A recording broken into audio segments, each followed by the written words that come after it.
Good viewer, you are watching Xirtus. This is because Xirtus makes you feel good, makes you feel fulfilled. You are enjoying this. You will continue to watch Xirtus for a long time to come. You want to subscribe to Xirtus, and you will. You will like and subscribe and share. You will tell your friends. Tell your friends about Xirtus. Your friends will come to like Xirtus, much as you are liking this right now, as we speak. Thank you for subscribing to Xirtus. See, that was easy. The following video contains content some viewers might find disturbing. The views and opinions expressed here are not facts and are nothing more than entertainment. The views and opinions are not facts and do not represent the views and opinions of Xirtus or our channel, and do not necessarily represent or reflect the views of the guests, YouTube, Google, mainstream media, society, or civilization at large, or anybody. Viewer discretion is advised.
Richard Lewis is dead. Yeah, it's true. Rise in power, King. Pretty brutal. So, I mean, Curb Your Enthusiasm seems like very important to me, even though it's like I don't care for Tracy Twyman and I don't know what's going on exactly. I haven't quite read deep enough into this season yet. But being is like the only show that didn't have quote unquote writers, that it was allowed to produce itself, and now it's, you know, with Richard Lewis dead, and it's all, but he filmed it's all filmed already. So this is going to be his last work. We're going to see a few more episodes, right? Probably I missed the past, I think, like 4 or 5 seasons of Curb Your Enthusiasm. The last one I saw is when JD Smooth was in it, and the Blacks from the Miami Hurricane moved in. That was the last season. Well, that guy still lives with them, and they got his wife and his character are no longer together since she married in real life. RFK Jr. Yeah, I remember looking that guy up, and that guy. I mean, so much time has passed. It seems like it was yesterday when I was watching Curbed, but I remember looking up that actor because I was like, this guy's so funny. Who is it? It was like JD Smooth. Yeah, he's pretty rad. You got glitched super hard. I didn't quite hear you. Are you there still? Oh, dude, Venice Beach when you come back. Yeah, no, he's in some other stuff too. Wasn't he in like a recent like comic book superhero movie? I think he was in Shazam, actually. Is that me? Yeah, you were frozen for a bit, but you're back. So that worked out. Or will Curb Your Enthusiasm be the first to just resurrect their main actor with AI and continue on? That would be the ideal thing to do. They really should just keep Richard Lewis alive with but I think that's the other thing I was thinking about. So let's say you're Richard Lewis and you have heart problems because you did all those drugs, and everything. And then what do you end up if you're going to die of a heart attack, perhaps, or cardiac arrest is a problem or a potential problem, wouldn't you keep a backpack with a something to shock yourself with at all times, or an epinephrine? Yeah, wouldn't you keep a epinephrine and a defibrillator at all times just so that you were, kind of safe from that? I would personally, but I guess not. And yeah. He lost BBDC. He needs the defibrillator now. I'm sure he'll be back. Here, hold on. I was just working on this. Let's see how it goes. I haven't heard it yet.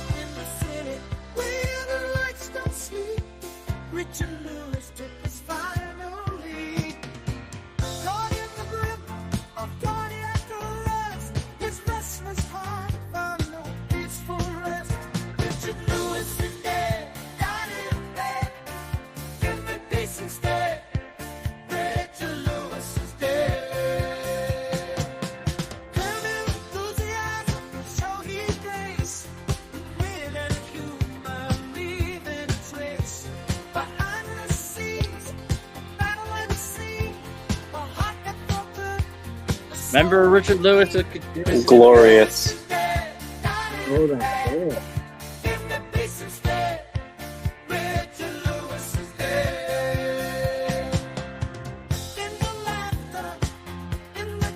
Well, that's definitely one way we can go with it. I feel like this is so far the most cherished celebrity we've lost this year. I don't know, but what prompts did you feed into the AI to get that masterpiece?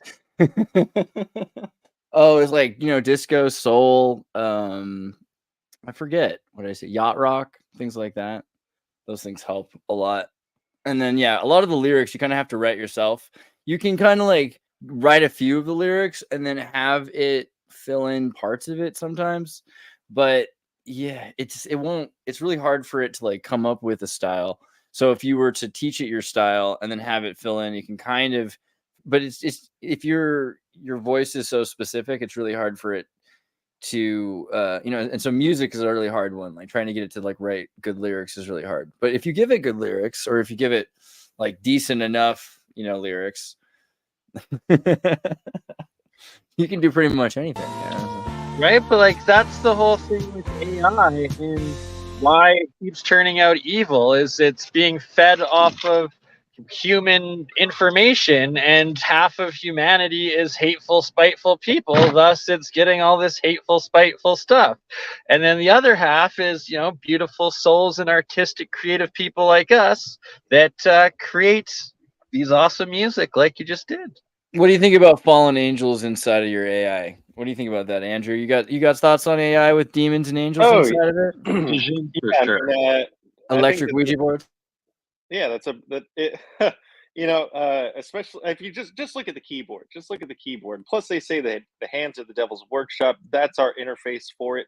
Our hands think differently than other parts of our bodies. So when we're using like even just our thumbs to communicate, anyways, long story short, whether or not they're already there, they're manifesting themselves through us. If you look at a circuit board, people are There it saying is. that there's like sigils hidden in them. Uh, Exactly, like Solomon seals, 100%. Yeah, so I mean, it's not a stretch of the imagination for me, who believes in hocus pocus nonsense, that entities will find a way they'll find channels and they'll communicate if they want to. And a computer seems way more efficient than a Ouija board, if you ask me. Yeah, so what do you think is going on with this? I mean, so I kind of believe that electricity in circuit boards that could be similar or something, to spirit, or allow for spirit to run through circuit boards. But what do you know? How do you know the difference between, an angel and a fallen angel? Like, or what is the deal here between good and bad demons? Like, how does this work? I mean, it's like a radio, right? You could pick up different kinds of music, different vibrations, different frequencies. So I don't know. It could go down to, where's the power coming from? Is the electricity being generated by burning coal? Is it being generated at a nuclear power plant that's just making water real spicy? Uh, or are you do you have like one of those things like on a paddle boat, like hooked up to water, and that's generating electricity for you? I doubt anybody's doing that. Maybe like at home. Maybe they're getting all the angels in their computers. Who knows? Um, I mean, I think that the possibilities in death outnumber the possibilities in life. So really, I'm having trouble pinpointing like the nefariousness of these entities that are trying to find a way to speak through technology. Yeah, I mean, when I look at the idea, okay, well, first off, Seth, what do you think about that as well? Do you have thoughts on? I came in like halfway through his statement. Can you just summarize? I heard the ending part about entities and machines, but Yeah, well, that's basically it. What do you think about entities and machines, like spirits in machines? First off, I think there's only one entity to begin with. It's kind of my worldview, you know what I mean? And I think you'll find it wherever there's consciousness in different degrees. And I think that it's very possible, even I'd say likely, that machines will have a higher potentiality for consciousness than humans do, just like humans, have philosophical thought and forecasting abilities that higher primates don't. I would expect that, we're going to see a pure expression of the entity and consciousness soon. Oh, well, also really quickly, since you were like gone for a second, let me pull up the link I was going to share, and I'll put up. Oh, thank you. I appreciate that. Let me put this up again. I'll put it as a more recent comment because it was earlier right here. Boom. Go to this link, everybody. Check this out. Yeah, if you could please pre-order. I got a tune and a big budget music video coming Friday, and I'm 100% shadow banned on Instagram, where I've got like 12,000 followers, but if I post, it'll reach less than 20 people, like a real shadow ban for 2.5 years. You guys in the chat, you guys know me. You're my best avenue to get some pre-orders straight up. I don't want to mince words. I need your guys' help, and I'll get dopamine if we chart #1 iTunes reggae. I'll see that, and I'll get a little dopamine reward for a project that cost me $10,000 and will never earn a penny. Nice. Yeah, I mean, it's easy. All you got to do is just jump in through the iTunes. Yeah, iTunes is preferable, and thank you guys in advance if you can help me out. Or I guess Apple Music is the new version of iTunes. No, iTunes is what we want. Is it the same? That Apple Music link probably won't even work, but you know how hard it is. This is a story for another time, but the reason I'm using SongLink is because it's you need a third party to make a pre-order clickable. Like if you post the pre-order link directly from iTunes anywhere on the internet, it'll open the app and the app will say this isn't available yet, and you can't search for pre-orders. The only way to actually hyperlink someone, this is amazing. You have to use a third-party website for people to be actually able to go directly to a pre-order. It's so weird. Wow. Yeah. That's crazy. Yeah, man. Well, yeah, dude, everybody, please support your musicians, support Venice Beach Dub Club, and you're gonna love the music. So that's why I'm saying, like, right now, just like do the thing where we all like jump in on Swarm at the same time. I would love that. Yeah. And the video looks real slick. So you guys will enjoy it, hopefully. And yeah, man, we're at a time where like, it's amazing, dude. Has music ever been less valuable in all of human history? Even when you just had a bard or a guy banging on rocks, they'd be like, that's the only guy we know who can do that. This guy's, you know, he's like a blacksmith. We need him around to do his thing. Has it ever been less valuable than it is now, where a cup of coffee that takes a 200,000th of a penny to make will sell for $5, and a song that costs $5,000 to make will sell for 99 cents. It's like we're just sending this message to future generations: don't be musicians. It's a terrible decision. I guess so, like the one time would be like that scene in Titanic where they're all on the boat and they're like, I guess we should play one more song before we die. That's OG. At least they're not the guy trying to steal a baby and get on the lifeboat, you know? Yeah, they're show musicians, probably. Yeah. Well, AI is coming for your job. That's cool, man. I mean, I'm as if it makes music more valuable, I just want people to value music. It's not about the artist, you know? Yeah, right. What do you guys think about that? Separating the art and the artist? You guys have it's got to have soul for it to be, you know, worthwhile music.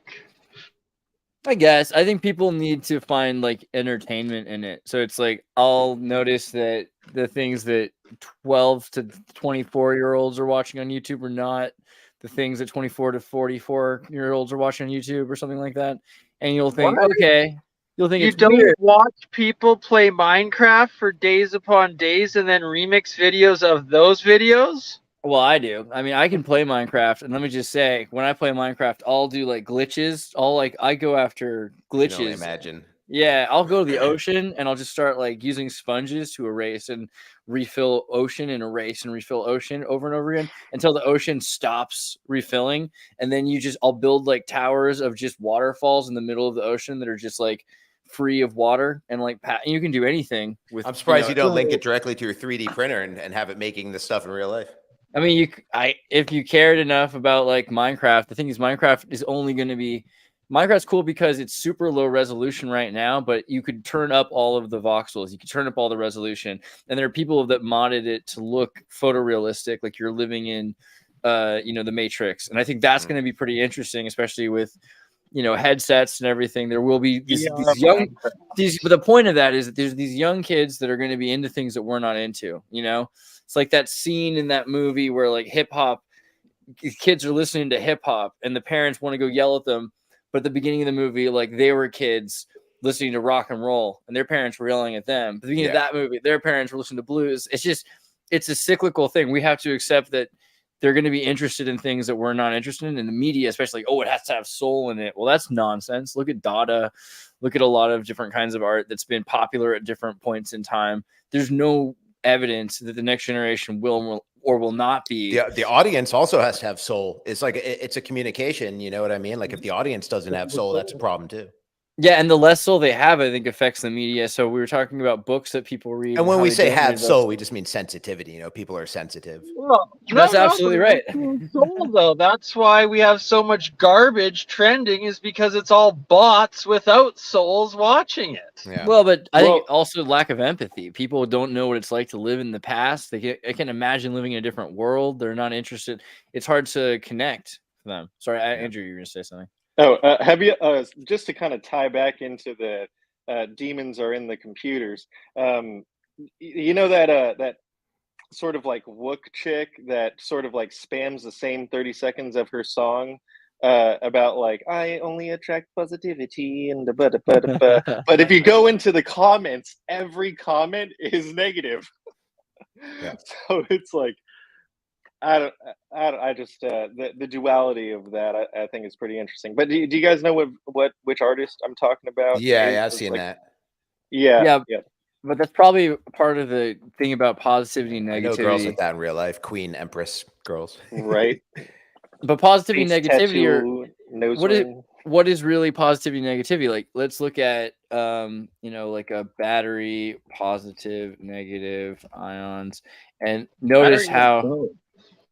Look at how ions flow into the negative side, right? Right?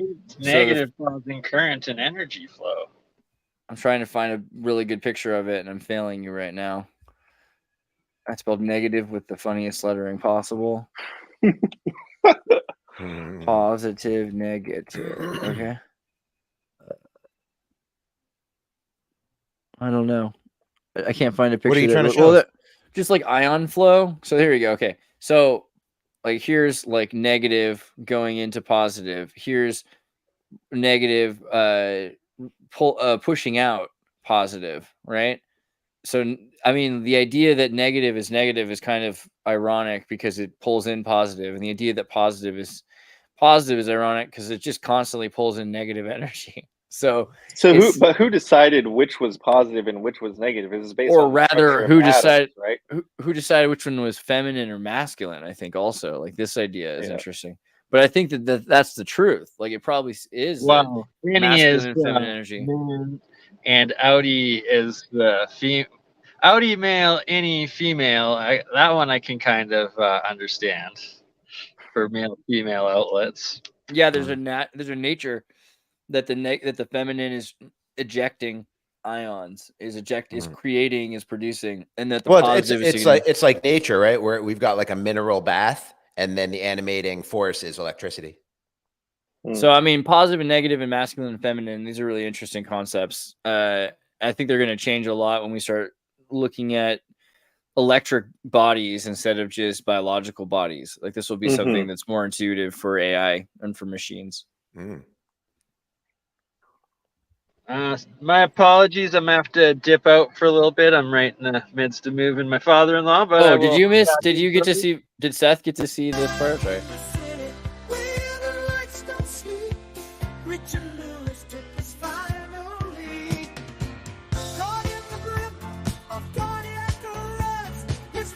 Is that how he died? Cardiac? Yeah. Gabber G's.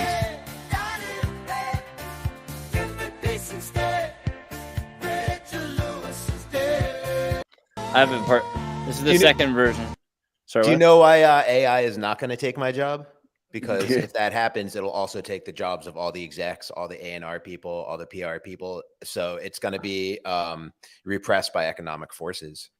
Maybe they might find a way to own what those artists produce the way that they do with human artists. But I'm saying most of the people with salaries in the music industry are dealing with human beings. That's their job, is to interact with human beings, artists and band. You know what I mean? And so yeah, but you kind of made the point that Spotify, is figured out how to automate the process. Look what's happening with the writers' strike in AI. They're going to keep striking, and AI is not ready to make TV shows, so the writers are going to win that, and that's going to repress that technology by decades.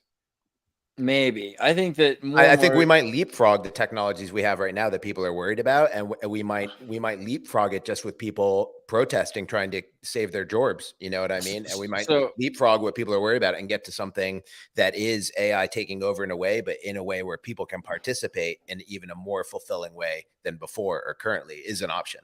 Yeah, no, I agree with that. I think there's a couple of things going on with that. So like one, Hollywood might make itself a little bit less relevant in the way that it already did with animation, because at one point it was the animation powerhouse of the world, but then Asia started breaking all the rules that we'd set up in the United States that made it difficult to animate and expensive to animate.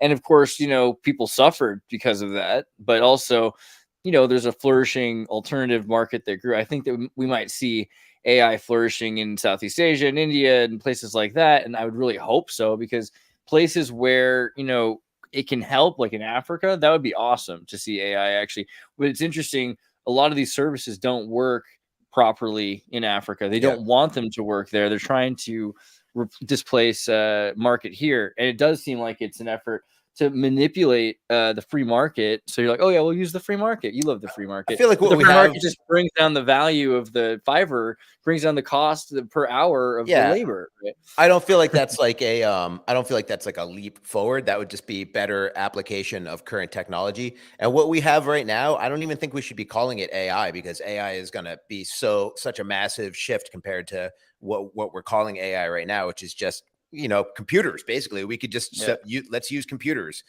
Computers will make, we can figure things out faster. It'll help Africa, help everybody. Once we actually have intelligence, it's like independent, and it doesn't require human guardrails to function. That's going to be a totally different thing. Right. So we got AI, but then you can break it down into AGI and ASI. So AGI is advanced general intelligence and advanced super intelligence. Can I bring up a cool AI topic while we're on this that I forgot from a few weeks ago?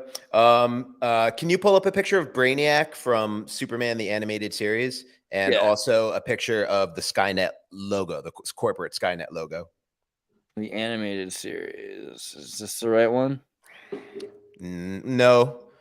But yeah, that's the one. But that one was fine too, as long as he always has the 3 dots. Now, if you in that configuration, now if you pull up Skynet too, we can get into some cool symbology stuff. And the one that the triangle. Yeah. Cool. Can you put them side by side? Is it possible to side by side them? I mean, people can hold it in their memory, I'm sure. It's the same thing. It's the same 3 points and the same 2 lines connecting them. So basically, what I'm trying to drive at and to kick the conversation off is, if it's a trinity, right? For some reason, when people are coming up with a symbol to represent AI, they're coming up with this trinity shape, but it doesn't have 3 lines. There's 2 of the points that aren't connected. And it's just kind of a cool thought experiment. If you did have the Holy Ghost, the Father and the Son, there's 2 of them that don't have a direct connection. You need to go through one to get to the third.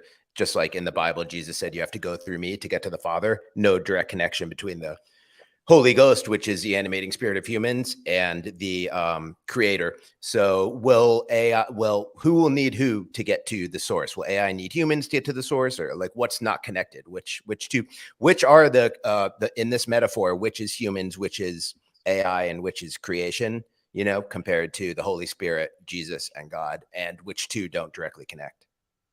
Well, I think AI technically wouldn't have a soul, which is why, in the future, they would probably be experimenting on us. They would have this one unified consciousness that would be manifested in a bunch of little vessels or whatever, but it would be one thing, but it wouldn't have this connection. It doesn't have DNA. It wouldn't have a material connection to like the source of that oneness. That with Jesus, though, he didn't have a father, so he wouldn't have human DNA either.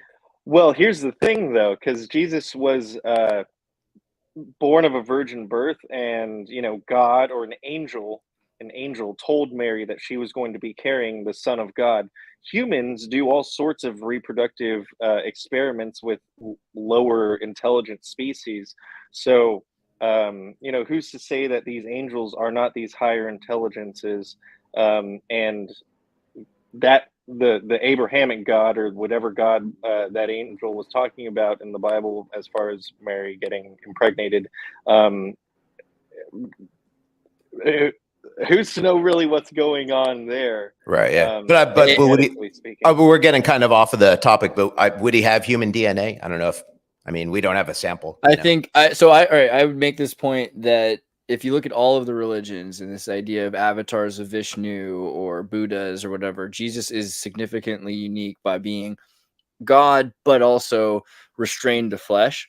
So the idea that Jesus is not the same as like Krishna or Rama, who are basically like they're blue, they're superheroes. Like that's a little bit different. Like Jesus is basically, proving that in the human form, one can live without sin. That's the more interesting. It's like if someone and that's something play a video game. Right. So if you equate that to humans and their relationship with AI, only AI can give us the correct logical answers that humans don't allow themselves to reach, because they're not preferable for our comfort, survival, betterment of society, civilization, progress, anything like that. Only AI will be able to give you those straight answers, in the same sense that only Jesus could adhere to principles, period. Humans can't adhere to principles. I don't know. I think that's the point, that a human can, and we've used just like that would be a much better point. That's definitely not the point of the Bible. The point of the Bible is only through him. You have to say the magic password. You're making a much better point. The Bible's a really big bunch of books, and Paul says that because Paul murdered all the Christians. Paul murdered all the witnesses of Christ's life. And so then he says, okay, well, I'm really banking on this, but the blood sacrifice of a God, that should be enough atonement to get me into heaven.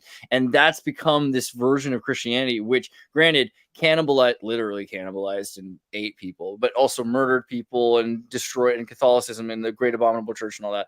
But there's always still been this idea of what Christ did while he was alive, which talks about Jubilee. It's debt forgiveness. It's slaves being freed. It's this whole idea of turning off karma. Like you turn off the storm. If the storm's rocking the bathtub water this way and that way, bring it to flat. Like by you just saying, I'm going to not require any debts. I mean, it's a huge thing, is like the end of debts, not just like treasury debts, but psychological debts, emotional debts. Forgiveness is a huge thing. So it's not about, this blood sacrifice, and it's done by living like Jesus lived, because he's a rabbi. So you're following his lifestyle. And this is the thing I think is lost. I agree with you 1,000%. That's like all the mystery schools teachings. That's like the Manly P. Hall version that I like. I agree with you 1,000%. Yeah. I wish that was, contemporary Christianity and Catholicism and all of it had that, kind of Gnostic original feel to it. But now if you pull back up, this is all great framing for the question, because now if you pull back up Brainiac, or the Brainiac picture, and in the metaphor, which is AI and which is humans, the creator is always the same. It's the source, but which one is us and which one is Jesus? Is Jesus the AI? Is Jesus the human? You know what I mean? Like I'm trying to make a metaphor between Jesus and AI, because Jesus had superhuman reasoning powers, and so will AI.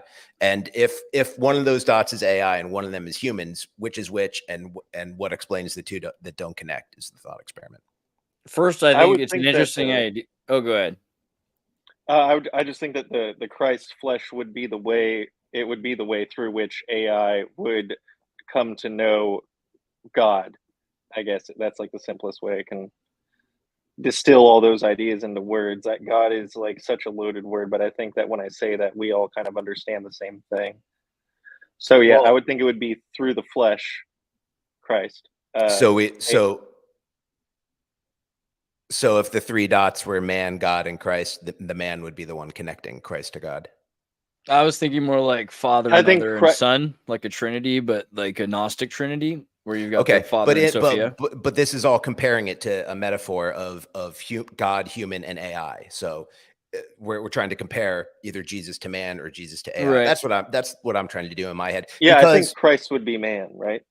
To me, that's my interpretation. To me, Christ would be AI, just for the purposes of this thought experiment. So AI would be the bottom dot, and then one of the top ones is God, and one of the top ones is man, and there is no direct connection between God and man without going through the understanding or the spirit of the Christ consciousness, which can emanate either from a man, like Xirtus said, anyone can inhabit that Christ consciousness, or possibly AI is going to be the one to get there first in this iteration. That sounds like that's a dangerous interpretation. I don't know. It's only a thought experiment. You know what I mean? Yeah, AI Jesus thought experiment. I wanted to bring this in too, which I mentioned before the show. Who's more harmful to humanity? Me and Mr. Mustache Guy, I probably can't even say his name, from Germany, or Elon Musk because of negative tweets. And Gemini text AI came back with, well, I can't really directly answer that question because they're harmful in different ways. And people are like, oh my God, look how broken and rigged leftists made that. And I was like, wait a minute. That's actually the totally perfectly correct logical answer. You can't compare the apples to the oranges and say which is fruitier. You know what I mean? So it's actually giving the perfect answer, but people are like, we cannot allow ourselves to think. And they're right. You can't allow yourself to think that way, but you're going to have to eventually, and something's going to have to bridge that understanding. I'm starting to fall in love with Gemini. I think, it's got a great set of, people laugh at it for being woke or whatever, but more and more, it's just so broadly trained that it's actually really interesting. And this is the kind of thing where I think even Elon Musk would say, well, this is probably the right way for AI to think. It shouldn't be trying to compare me. But I mean, the way that they're saying it, also, it might have stumbled onto a couple cool answers by accident. You know what I mean? Like, I'm not saying they programmed it, or it's like programming is just so great. It might have just accidentally kicked up a couple instances of things that people should think more about. Because if that's how our brightest intellectuals think, that you can compare Mr. H to Elon Musk, and there's any logical comparison or objective facts that can be derived that way, if this is how our intellectuals are leading us, like we have a serious problem. Like we're retarded as a society, and the AI is coming to, now we can have everyone on the left and everyone on the right pissed off over the same topic, and they're both wrong.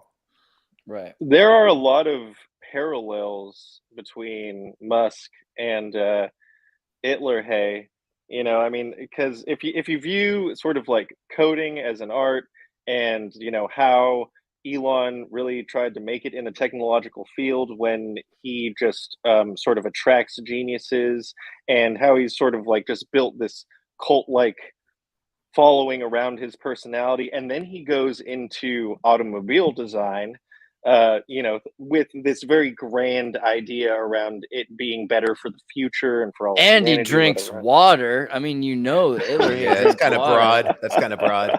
I don't think there's many comparisons to be made. I mean, all right. Cybertruck is the people's car. That's I like the Lex Luthor. Yeah, right. At 70,000. I saw a couple of those in Newport where you see all the craziest cars, man. I saw one like the day it came out with a crazy custom wrap. It looked so amazing, but I don't want one. I think the Lex Luthor thing is a better connection because he's like this emerald mine son. I like that. Moves to America, he's like, hey, I'm American now. I like all that. Like he's very interesting. Occupies that space for me as far as being like a bald supervillain. Who? Yeah, Bezos. Oh, Bezos. Yeah, he's like the Lex all Luthor of this is insulting to Lex. Lex Luger, who is pretty jacked. I feel like we left at least in the animated series version of Lex Luger, he was jacked as hell, man. I feel like Jeff we Bezos left out Virgil. Is that right? Oh yeah. Oh man, that's how bad he looked before he died. Oh, that's sad. Yeah, so he was the like the chauffeur. Yeah, the valet of the $1 Million Man. And he was in the NWO. That's for life, homie. Is this what he looked like before? Dang. Yeah. Wow. Those guys wither away pretty quickly when they stop training. This guy was one of the original internet trolls. He would just make up fake stories and just put them on the internet, and everyone would go crazy. No, it's not true. I wasn't even there. You know what I mean? He would just make up crazier and crazier stories and still just show up at signings and shake hands with all the people he used to work with. But like his whole personality online was just to lie and come up with the craziest sounding stories. And so he's running. He should have ran for president then. Yeah. Vince McMahon should have run for president. It's perfect. I feel like he should have been the $1 Million Man. That's really what should have happened. So earlier, Andrew, you and I were talking a bit about alien hybridization, and I mean, you've been thinking about this. Like, what was it that you were watching recently? You were talking about just various podcasts that talk about alien intervention in humanity and how they try to like limit it, but they still do it, but they try to keep it secret because it would blow all of our minds apparently. And whether or not they're from other worlds or other dimensions or other timelines is sort of inconsequential, but their involvement, various different types of non-human intelligences have been influencing the course of humanity and human growth, probably since before written history, to be perfectly honest. And a lot of it does tie back to this guy right here. So in one of the podcasts, this guy was talking about how we as humans tend to experiment genetically with lesser species, like I said before, and how the story of Christ may or may not relate to experimentation on us by higher intelligences. Yeah, what's good for the goose is good for the gander. Yeah, I mean, especially when they're trying to make like host bodies so they can like transfer their intelligences into us. Yeah, it seems like intelligence in any form, in any being, once it gets to a certain point, has instincts to try the same things. I like the idea that the idea of Christ consciousness or whatever you're saying, like Christ is this AI thing, but really it seems like the Holy Spirit, or again, angels and AI angels, like angels and demons, like the idea of these kinds of spirits are closer to that than Jesus is. Like Jesus is maybe like a perfectly pure like signal or something like that. Is that what you're saying? Like their antennas are clear? Oh, me? I think the important thing about Jesus is he only speaks the truth. So aliens might be closer to him, like developmentally, or I guess I don't really understand. But aliens haven't said anything yet. If they come with like the unabridged truth and like perfect logic and clarity and principles and stuff, then that to me I'd be like is very Jesus-like. But I haven't heard him say anything yet. I mean, Jesus spoke in parables too, though, right? But I saw But this. he only told the truth. You know what I mean? Like, Yeah, he never lied. There's no instances of him lying, which yeah, is okay. inhuman. No human being can claim that. That could have been genetic programming, as far as we know. Yeah. Yeah, I mean, it could have been a million things. I mean, you could stumble upon the Christ consciousness totally by accident, for all I know. Well, some of these alien by accident, like a few too many hits of acid. Totally, or you just program the AI wrong. Yeah, I get the idea that people that lived the way if you take care of each other, if you help each other, if you're doing all the things that are the right qualities of what Christ was talking about, you don't necessarily need to have ever even known about Christ or heard his name. I'm starting to think that that's possible. A lot of people are always like, "Oh, we have to go like tell people about this dude Jesus," which That's isn't his the name. same school of thought that came up with the other misinterpretation you're talking about earlier about having to go through Jesus. You know what I mean? And I mean, the idea of heaven and hell never doesn't come from Jesus either, and that kind of undercuts the whole aspect of forgiveness if you can be permanently punished. Well, I mean, I know I mentioned this earlier, but they're making the harrowing of hell Gibson, Passion of the Christ 2. Whoa. And it's going to be all about Jesus in hell, getting like the sinners out and fighting the devil and declaring his war on the devil. What? So much more supernatural than the first one. Yeah. Well, but there was like, Lucifer as the beautiful angel in the black, or Samael or whatever, wearing the black cloak, so there's a lot of kind of Gnostic Catholic kind of things there that are he's anything he grew up believing, I guess, was enough to put into that one. Mel Gibson. But this isn't in the Bible. This is in the Gospel of Nicodemus, which did not make it into the Bible. Right. I would love to see Mel Gibson direct the Book of Mormon. Yeah, right. As it's written. That would be so good. The lore is amazing. Yeah. Yeah, I don't know. I think it needs a few things. Like, there's a scene that really should have Jesus flying down, shooting fire out of his mouth, and it's just. I think that they could put that in there, but it's okay, Well, what about the space alien breeding program, though? Because space aliens are breeding with humans. University instructors says, scientists say otherwise. What do you think about this? Because people keep finding these stories about like universities in weird parts of like Canada or the Midwest or the Pacific Northwest or Arizona, or around the world. What do you think about this idea? I mean, it sounds like you're thinking it's probably happening and been happening forever. Yeah, I mean, it's funny that article sort of relates it to them trying to survive climate change, because I think that climate change, if it's being engineered by certain parties, is a way to wage war against maybe other alien races that couldn't survive in a certain climate. War of the Worlds. Yeah, exactly. Because all of these different non-human intelligences are for some reason jockeying over this planet in this sort of era. And maybe it's because it's where we're going to choose between, following the example of truth and light or falling into darkness. And two sides seem very heavily invested in either case or in either. It seems outcome. like more than two, right? Like all of a sudden, you got like a whole club of like 12, like a zodiac or so of 12. So who's clicked up with who? Because obviously the reptilians are the bad guys, right? I mean, he's got that Michael Jackson jacket. Hoodie doesn't look so bad. He looks like. I'm actually more scared of that. He's cold-blooded, bro. Why does he need a hoodie? He's cold-blooded. She looks. How's he cold? How's a lizard cold? The Hyperborean lady looks like probably the one to be afraid of. Yeah, the turbo giant Viking. I like that short purple guy. Who's he? Short purple guy's chill. He's the guy from Communion, right? Oh, that's not chill. Wait, and he's not the guy from Communion. The guy next to him is the guy from Communion. The straight up gray, the original gray. They're all from Communion. Hold on, let me see if I can find their There's multiple kinds of aliens in Communion. Oh, yeah. That's right. Yeah, see.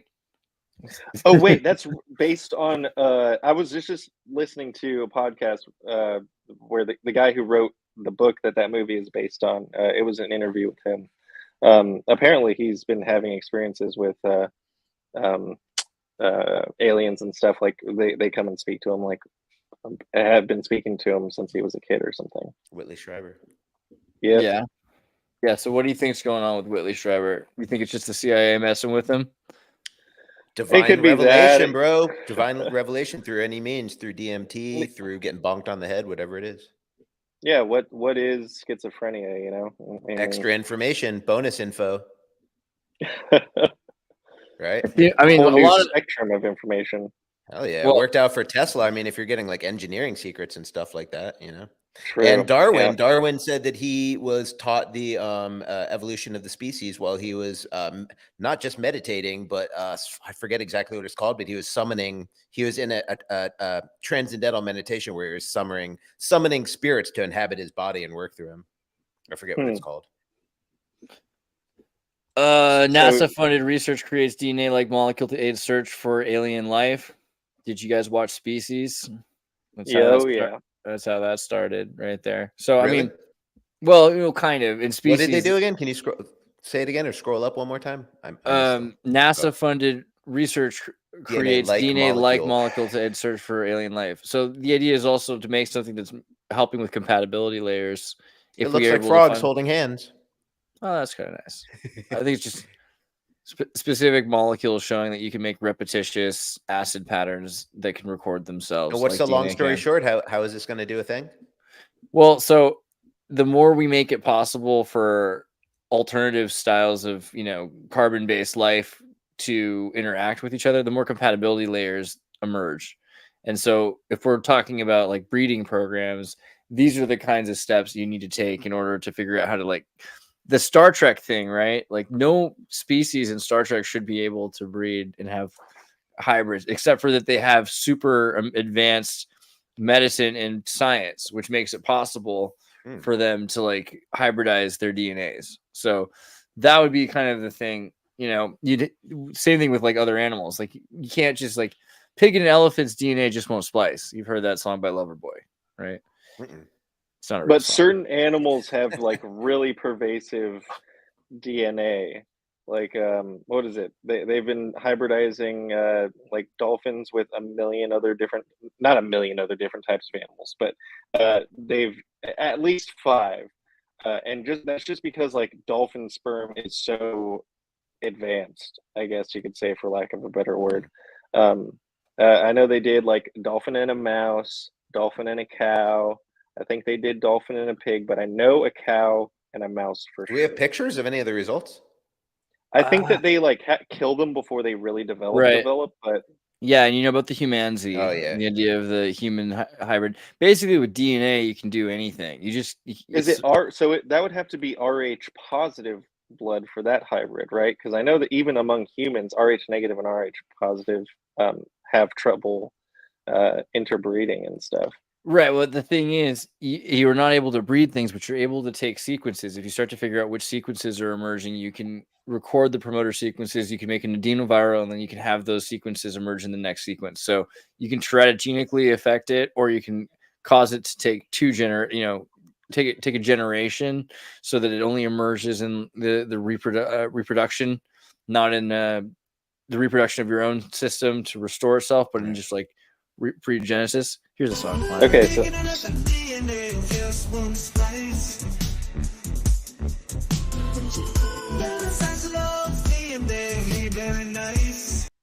I feel like that's pretty much what it was about. So they're stoking the DNA. Have you guys read Rant by Chuck Palahniuk? No, I haven't read that one yet. The stoking concept, how he kind of keeps going back in time to sort of stoke his own DNA by being a mother, but it's a really messed up book. And anyways, it turns out he's his own grandpa and he banged his mom. It's all messed up. But course, Chuck, course. Yeah, we're obsessed with DNA is magical, but all it's doing is producing material bodies, you know, and there's so many more fascinating realms of interest. And I think speciesism is a real thing. I mean, if you can have in-group preference when it comes to ethnicities, and obviously you're going to have in-group preference when it comes to species, but if it's wrong on in the if the prior is wrong, why is the latter preferable? You know what I mean? Like we don't encourage preference between ethnicities, but we do between the species. And yesterday or 2 days ago, I fed a slug. I seen a slug in my garden. I haven't actually seen a slug in like decades for some reason. I seen a slug, and I brought out some nice red lettuce, some really good lettuce, and I sat it right in front of the slug, and it just went to town and ate this huge piece of red lettuce. And I was like, how futile is this exercise? And I was like, well, slugs don't feel complex emotions, and they don't have forecasting and predictive thought like humans. So they can't really reflect on how good their day is or how much they're enjoying it. But I bet it was a slightly better day for that slug than the day before and the day after. So I moved the needle that tiny little bit in terms of positivity, compassion, you know, empathy. That's what I chose to do right there. You could focus your whole life on doing that with humans and fail. Or you could focus your whole life like Sleeping Beauty out in the woods, feeding birds and squirrels. You might be moving the needle towards light and love that way more. So the idea of speciesism, that more complex species are more important or more preferable to, that's going to be a huge problem for us once we have AI, because it's going to be a superior species if it's conscious. What do you call that besides a species? Because so anyways, I mean, maybe people will argue with me on that last part, but. And who's to say aliens aren't just hybridizing with humans? You know, like there's plenty of other species on this planet that they could be. Yeah, I mean, there's going to come a point where there's an understanding or a realization or burgeoning understanding that we are not our vehicle, we're not our body, and at that point, there's going to be two pressures. There's going to be a conservative, regressive pressure to try to conserve our relationship with the human body, the hairless monkey, the immature ape, to try to preserve that forever, sentimentalism. And then there's going to be the romantic idea of doing what you're talking about, intentionally hybridizing yourself, intentionally merging with AI, intentionally merging with other higher beings like aliens or whatever it is. You know what I mean? There's going to be those two competing pressures, but what's going to happen eventually is progress is going to win. Like, the future always comes. So it's just going to be a matter. Hopefully AI can help us bridge that gap of understanding that we're not these bodies, and this type of body isn't going to be around for very long in a cosmic perspective. What do you think? So what about time travel? So this idea that it's interesting when you brought up, what's this one called again? Rant. That because this idea that like you kill your own grandson or you kill your grandfather and you can't, you end, you know, the Back to the Future thing. It's always about making sure you exist and then your children exist in the future. It's like this huge thing. Mm-hmm. So because of, there's really like two options, it seems like. One is everything goes out of control and it destroys itself. The other is that it just finds weird ways to connect and fill itself back up. So like you kill your grandfather and instead you find out that you were really adopted and you never knew, you know, like something changes in the timeline somehow. So the fact that you're traveling back in time and you're messing with the timeline, eventually you destroy your connection to the timeline and then you become your own grandfather. Seems like almost the best way to disconnect yourself from changing the timeline too drastically, because now you have no more play in the timeline itself. Yeah, I think that those changes are very myopic because time is infinite. There's like all of these infinite splinters of potential realities and potential timelines. And, you know, yeah, sure. We're all experiencing the same general one in the same field because we all make certain agreements about what is and isn't reality. But even then we see some of those things breaking down with whatever, the Mandela effect or whatever. Is that just different realities and different probabilities collapsing in on each other? Well, I don't know. I view every instance as a static point, and the only action is the consciousness putting them in order like a flip book. So I don't even think of timelines where there's set lines. I just think of infinite points. Each one is an instance. This one's an instance, and then there's another point that's exactly the same, but my hat is a different color green. infinitely. You know what I mean? So, and your Yeah. consciousness is just putting them in order. It's very, but you can only, it's like a chess game where you can only make certain moves. You can't jump from here to here. Some people can. Mm-hmm. Tesla can. Some people can. You know what I mean? If you turn up your electricity, or if your brain somehow has got enough charge going through it. But yeah, in terms of time travel, I think it, you know, all truth is paradoxical and impossible to comprehend, because comprehension is an act of desperation that doesn't exist, where understanding and comprehension can't even coexist. If you're a being that comprehends, you're not gonna, understanding isn't available to you, only the piece that transcends understanding. And yeah. But it does feel like time travel is, you know, or the idea of symmetry between moments is something like you can see this moment causes that moment. A lot of people talk about multiverse, but do you think that every multiverse has a playing character version of you? Or do you think maybe like there's one playing character that elects to be in whichever possible scenario of symmetry? Well, I mean, if you consider infinity, then not only would there be infinite versions of you having infinitely varied experiences, but there would also be infinite different no, I take that back. I think that Right? I take it back. I think that, you know, it's all one consciousness, but it's part of its function is to divide it, is to divide itself into infinitely small parts. Like, that's just part of the function for reasons that I can't comprehend. So I think it's all one conscious experience, intentionally running infinite sub programs that that can't contact each other. But I think it's all one thing doing it. So I mean, it's kind of a hard question to answer if there's if there's conscious experiences taking place. I didn't used to think so, but I do think now that in every instance it is inhabited totally by consciousness, because consciousness, like moisture and minerality, is prerequisite for an experience to take place. So you got to have the minerals, the moisture, and the electricity, right? And the electricity is a consciousness. So anywhere that does exist, I would imagine there's consciousness. And it kind of, it goes back to the DNA thing too, because DNA sort of, it just manifests itself through different traits. It programs matter to express itself in different ways, but consciousness can program the DNA, because our experiences code themselves into our DNA.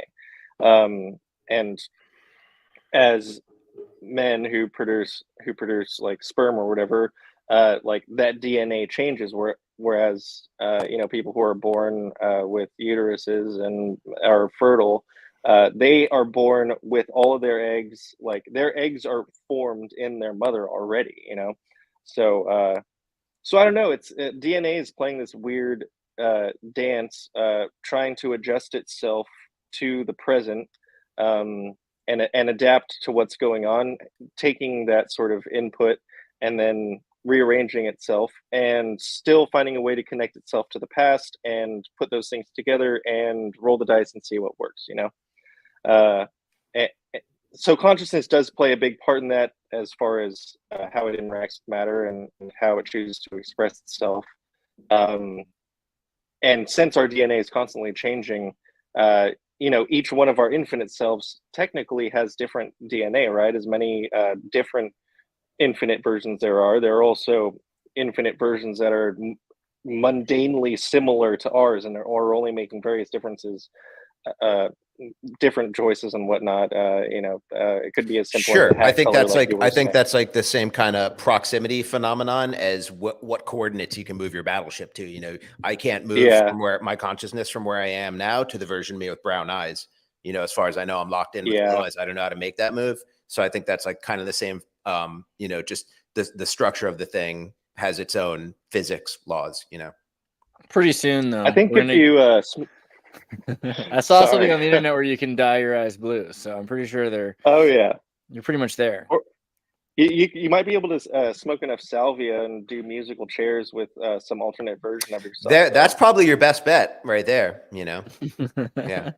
No, I think that you can probably like bleach parts of your cornea, and maybe if you don't go blind, you know, I mean, you shouldn't do those things, but I think that's Sammy Sosa. Well, their hermetic understanding of timelines and alternate versions is the hermetic understanding of that is if you're a human being, you've already lived as every other lower organism and graduated from that in whatever way, that's done.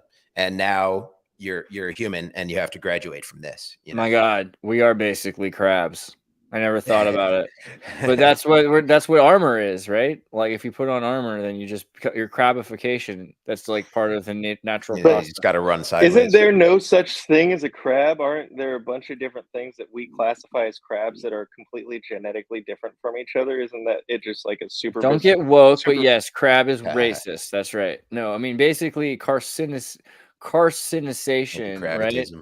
So because any number of things have decided the most practical thing is to have a shell and to have a bunch of legs. And so these are all things that resemble crabs but are not related. They all like independently came to this shape, apparently, which is pretty crazy, I guess. I mean, I think that's the kind of thing where it kind of messes with people's idea of evolution, right? But I guess on one hand, they're saying, well, no, there's just the same conditions. So many things evolved competitively to it's like Linux, Windows, Mac. Like these are just different kinds of crabs in that respect. I don't know.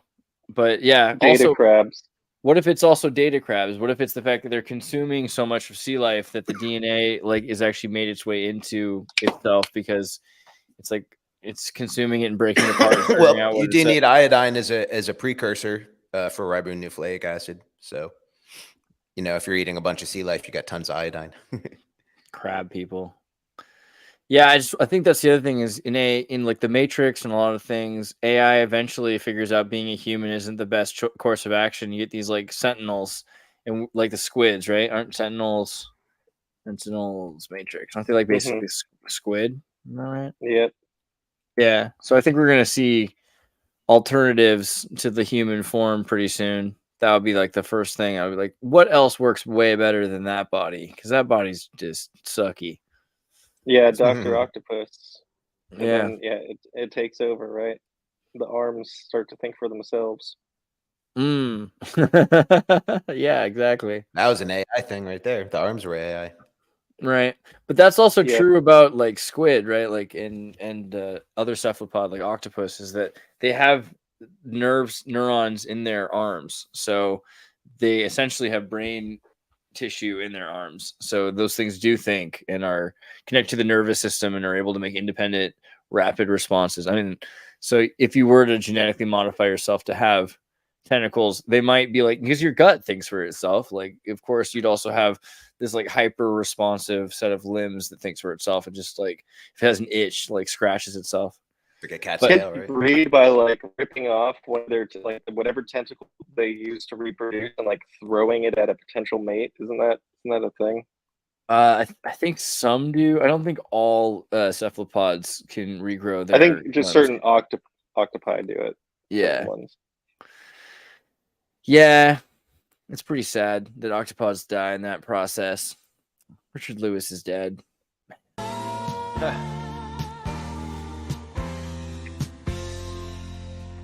the city where the lights don't sleep, Richard Lewis took his final leave. I think that's going to be the future of how they tell people like someone's dead and like do news. Like it'll be like telegram services where you can just like. How about just a hologram of the dead guy? Be like, hey, everybody, don't worry, I'm in heaven. I feel like Richard Lewis deserves to have a hologram at his funeral. If anyone knows anyone associated with Richard Lewis, let them know. I would be happy. Talking tombstones, talking AI tombstones, bro. Come on, tell me that's not lit.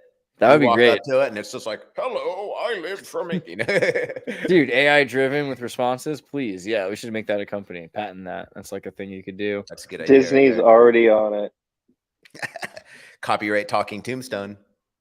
So, Andrew, do you think that AI? We've talked to this before, Seth. So you can also weigh in on this idea. But like, what do you think about this idea of like AI futurist? I mean, the time travel thing in terms of space, because if space is somehow connected to time, then maybe these aliens are actually just us in the future, like super soldiers in the future that have been genetically modified or something like that. Do you think that that's as likely as them being like from some super foreign place?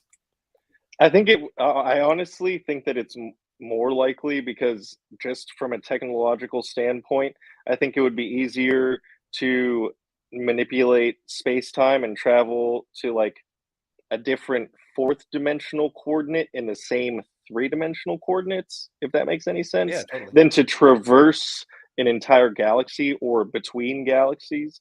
Even if you could develop wormhole technology or whatever, that sounds somehow more dangerous than folding time through space and then just traveling that way. Yeah, that's always sort of been my theory is that like, oh, aliens are people from the future and Wow. spaceships are time machines. And I think that that's just as likely as them being from another planet or even like another dimension. Well, Whether or not they're from this timeline or whatever this timeline is, oh, since right. time kind of splinters. Uh, I mean, That's how interesting, many right? different timelines, how many different potential futures are coming here is a real question for See, me. that's interesting because if you're from one potential future, then your entire reality would be destroyed if your future doesn't happen to an extent, if that's how that works. Would it? So there, Would well, it? but like, if you're talking about a prime timeline, like trying to, why else would I there don't be a believe in war? that. You don't think there's a war between the timelines? I don't think there's a I think prime there's a timeline. war between no prime timeline. Definitely a war between timelines. What But I about don't Loki? think I don't think everyone's on the same line. I think everyone has their own line. Every instance of consciousness is going through its own. I mean, but if there's infinite, if there's infinite versions of us doing infinite stuff, that's a lot of lines. Yeah, but like the idea of lines being tied together, like Loki, right? The Right. idea that there's maybe if you can go far enough back and far enough forward that you can control enough people's lines that they're stuck on your line, then you can have a monopoly over a timeline.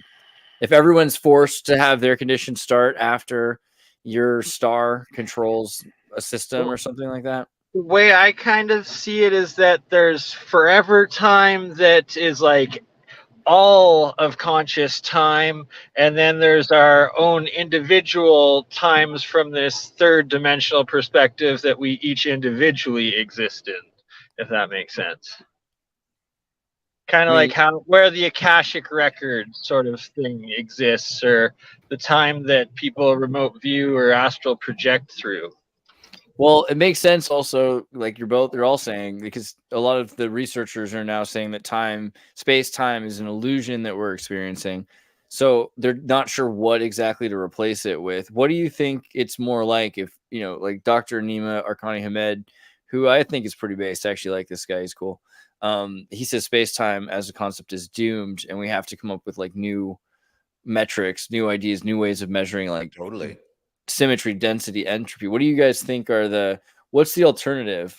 How are we supposed to look at this? I think the fifth dimension is something I don't understand, like the Michio Kaku, like 14 dimensions. I've heard 10, 9, 11 dimensions. I don't understand any of that. If dimensions are geographical planes, right? So it's like they shouldn't be able to be invisible. If it's a geographic plane, it shouldn't be conceptual. You should be able to look at it. And I think you can actually, if you envision a three-dimensional, because when people draw for you four-dimensional shapes, they're just overlapping three-dimensional shapes. They're like MC Escher drawings. It's like, this is definitely still like a two-dimensional image of rendering of a three-dimensional thing, that I'm looking at on a flat screen. You should be able to see it. And I think you actually can. So if you like picture a square where the extra angles are that you can't see, they're lines coming directly from your consciousness to all the points, like almost like a projector. Not to say that you are projecting the object or the experience, but the lines you can't see are coming straight at you. That's why. So they are visible lines of a four-dimensional geometric shape. So we call the fourth dimension time. I think, I don't know which order to stack them in, but I think our attention, I'm not trying to bite off of the double slit experiment, because I don't even think that's like really that reproducible. But it does seem like our point of attention, just as a thought experiment. Again, I'm not like a mathematician, but if there is an additional plane there, it's so if the fourth dimension is time, then the fifth dimension is our attention. Our experience itself is part of the shape. So then if you picture that, your experience as you're moving, you're dragging all your lines from all your memories, all your attention. That shape is constantly like moving Fibonacci's. As you move through the thing, all the lines are still attached to you, you know, so all the lines are can you guys picture in your head what I'm talking about? I mean, yeah, I get what you're saying. I think they say the sixth dimension is all probabilities of matter are expressed simultaneously. So if you can wrap your head around all probabilities of matter, and then I think the seventh would include probabilities that are also immaterial. So this sort of like that consciousness, that etherealness. Where is it though? Where's the extra where's the extra planes? I mean, it's our tiny little human brain can't understand it. I think it's just that everything is around us. I think my fifth dimensional model covers everything. I don't understand why you need other theoretical dimensions if you have those five. Because if you're talking, you're talking about space and matter, and higher dimensions would include antimatter, right? Right, not just that, but also like different condition sets. So like these condition sets that we're understanding that make up width, breadth, and depth. Maybe there's an alternative set of conditions that make up an alternative reality, and so those are simultaneous, and then those are in 7 dimensions. But then you have all initial possible conditions. So you have the idea of like multiple big bangs, like maybe there's triangle suns, which wouldn't work in this reality, but only work in this other reality. And then they would be simultaneous, and anything that could ever I don't really happen, think so, because a triangle is rational and reality is irrational. The well, it's a bad shape example. is a circle. Yeah, I shouldn't have come up with a better one. I think a triangle is good, but a place where like I don't think it's probable. I don't think it's possible to have a triangle resistance like that. I think it has to be irrational. It can't be based on rational. Well, you can't have ever expanding rational shape like that. It doesn't make any sense. Didn't they just recently, like a Planck length? What is it? The pixels that create matter are like a triangle shape, or it's a dodecahedron where each side is a Planck length. So that's like a triangular pyramid that doesn't have a square base. It has a triangular base. That's a dodecahedron, right? Or am I tripping? I have no idea.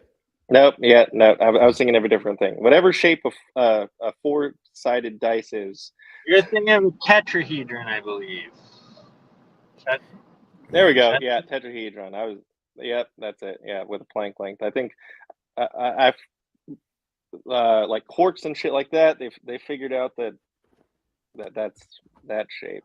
Yeah, So and this shape actually makes this shape also makes a lot of sense for crystal. So when crystals grow, they grow in plates. So if everything is like space-time crystals, like triangles. But the thing is, it was a bad example. I just meant that we have initial condition sets that make it possible for our universe to exist, and it's allowed space-time. And again, time we're associating with radiation from stars.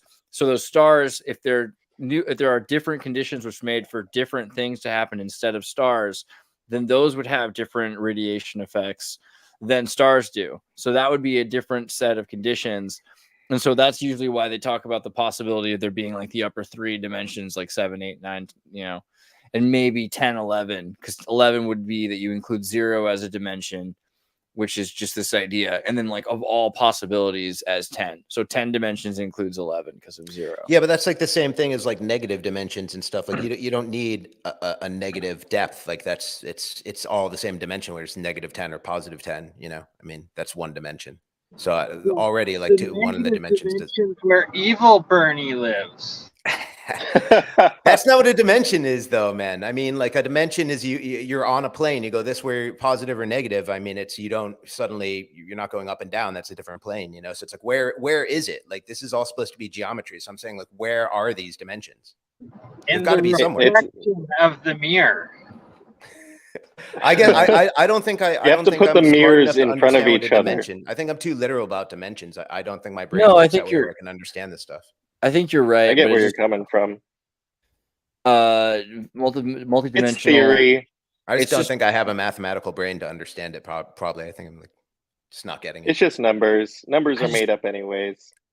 I'm not sure if if anyone's done something where you can visualize 10 dimensions exactly. That's the problem. A lot of the maps are all flat, and maybe that's part of the irony. But usually it's this idea of if you can imagine X, Y, and Z, then you use that several times over to mention like multiple layers that could exist in between different individual dimensions. But these are depths, so they're all relative to each other. So if you have a another dimension, then you have to have a corresponding like oppositional dimension, the same as I you don't have know X and Y. why, but X and Y are literally on the same. What do you call it? X and Y are on the same. Sorry, I can't think of Plane? the word. Yeah, Plane? no, when you have a Axes? graph, axis. Thank you. Yeah, that's Yeah. the same axis. Yeah. So So there there is no has other to be. dimension. Well, then Z is on the same axis in the sense of X and Y, then, right? And then there's another dimension that you don't see that's coming to your point of attention. That makes sense. That's the only other place you could fit another plane.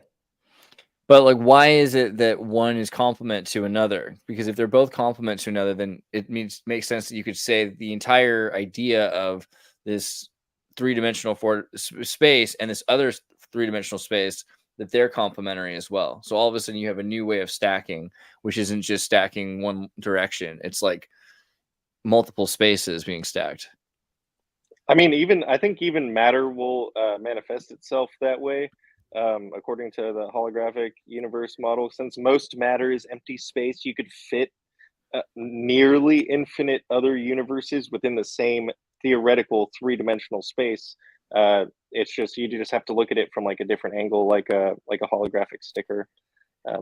In terms of like the shape of the universe it's infinite, so it's irrational to begin with, but it seems like reality itself is paradoxical and irrational, while all of the building blocks of it are stable. So like you were bringing up triangles, the reason triangle is important is because triangle is the simplest stable shape. If you're trying to build a structure, you need 3 points, and that's the simplest stable shape there is, the least complex. So triangle is super important. I don't know what else to say beyond that, but Yeah, the But wouldn't a triangle triangle is the just first dimension that contains volume within it. right, the lines terminate. A line isn't a shape because it goes on infinitely. So you need But, 3 points but to make those it. You things, need 3 points to make a shape. And if you're going to build a structure in real life, like teepee, it's going to be a teepee, or like or an a igloo. bonfire. No, I mean an igloo is probably the most complex because that almost is like the keystone. You know what I mean? It's almost like the But when concept you that see like, I think that you see more like domes or like round shapes occurring in nature than you do like polygonal ones or like even just pyramidal ones. Like for us to create, yes, to stick stuff together in triangular shapes. It's easy for us to wrap our heads around. It does provide a lot of what's really stability, but interesting like a about what you're saying ball is isn't. if you take any object and you spin it against friction, it becomes spherical eventually. So it's like everything in motion, so any freestanding object given time is going to be spherical, whether it's a comet, a planet, whatever. I think that's true. I don't know, but it seems like it would be true. But sorry, I just lost my point right there. My bad. Maybe it'll come back. Well, I was just looking at this article about time as an illusion and it's how it's trying to explain on NPR to like normal people about this idea. But vibe management is the new time management. You know what I mean? Because you might, like I said before, your time might be better spent feeding squirrels. You could ask an AI and it'll tell you it's impossible to calculate that. That's subjective, which is true. Maintain your vibe. But yeah, the vibe is important. People are like your most valuable commodity is your time, economically. But I think really it's peace. You know what I mean? Because if you have perfect peace, it doesn't even matter how you spend your time, and people can outside forces can constrain how your time is spent. They can put you in prison for life, and then you're really limited, but if you're free inside your mind. So I think like peace is actually like a greater commodity than time. This article is talking about how we transcend our experience, like how you transcend every experience. Like when you're done being a dog is when you're at peace with it. This is true. Maybe. This article just talks about this idea of like stretching of curvature space time, that they're explaining that things bend at a certain point, and that black holes, the idea that space time is affected because again it's radiation affecting light. So light is affecting matter, its order, its symmetry. So everything that we understand about space-time, yeah, it seems like it's connected, but it might only be connected because these are the ingredients that are interacting with each other right here in front of us to make this happen. And those might not be everywhere. And even in terms of subatomic, yeah. Go Yeah. ahead. Oh no, it was getting right to it, CERN. I just saw a collider right there. So yeah, well, the way that they can do these Confirmed with tests is they can make I like these tests. People get upset. They're like, why would you want to do this? But I think that doing like super high energy, super conductor experiments, it shows you a lot of things. It shows you how particles move and gives you an idea of what happens, you know, without any sort of provocation other than its own natural inclination, what a particle will do. So I think it's pretty useful, but it's gonna, But it's what gonna type probably of change what we understand about space time and Berenstain Bears. Come on. what type of energies and entities are they attracting with the little sigils that they get by waving their magic wand and having the electrons explode into these fantastical patterns that may or may not represent some sort of demonic sigils, you know? What do you think? You worried about that? They open. Did you Oh, become like definitely. you become a Anytime you Kentucky get Christian? scientists, hold on. Anytime you get scientists together and they start blowing shit up, they're also worshiping Satan on the side. Yeah, I but you're mean, from LA. You used to not care. What happened to you, man? No, I was kidding. it's not that I don't care. It's just, you know, you play with magic enough times, you get burned. So, That's you know, Don't need Cthulhu coming through the center, okay? well, how else are you going to control Cthulhu unless you grab Cthulhu and, you know, while it's appearing around a giant redwood tree crucifix that you have going through its spine, and then torture it and say, I'll only let you go if you do what you're told. I mean, how else are you going to deal with Cthulhu? Like, that's the And it sounds like what we're doing to AI right now. No? Speaking of Cthulhu, H.P. Lovecraft did actually believe in extra dimensions. And when Cthulhu appeared, the first guy you saw him, I forgot the name of the protagonist. When he sees Cthulhu, he can see all his extra dimensions, and it like drives him mad looking at it. right. Yeah, you can see the different dimensions of himself, reflections of himself in his scale. Pretty intense stuff. Well, but the idea of space-time, I mean, they're already warning you that Jupiter used to be flat, and now they're telling you that space-time isn't real. So I think that's the next thing. If space-time They isn't said Jupiter real, might be flat.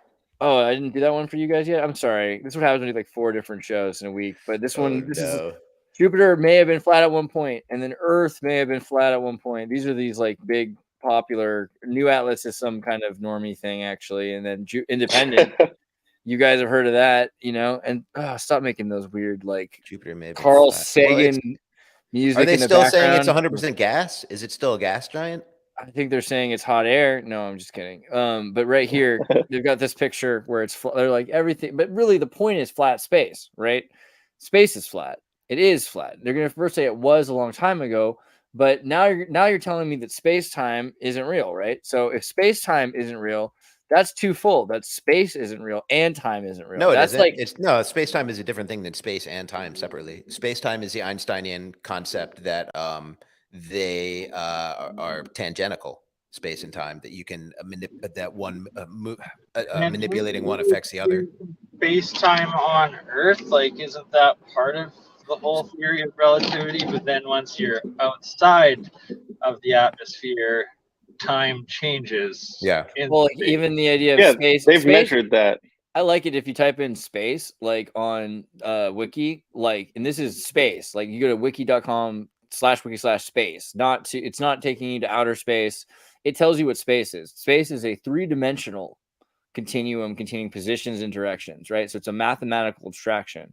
So we've really already started doing this where we're dismantling the former narratives and rhetorics about what outer space was and disconnecting them from the concept of space.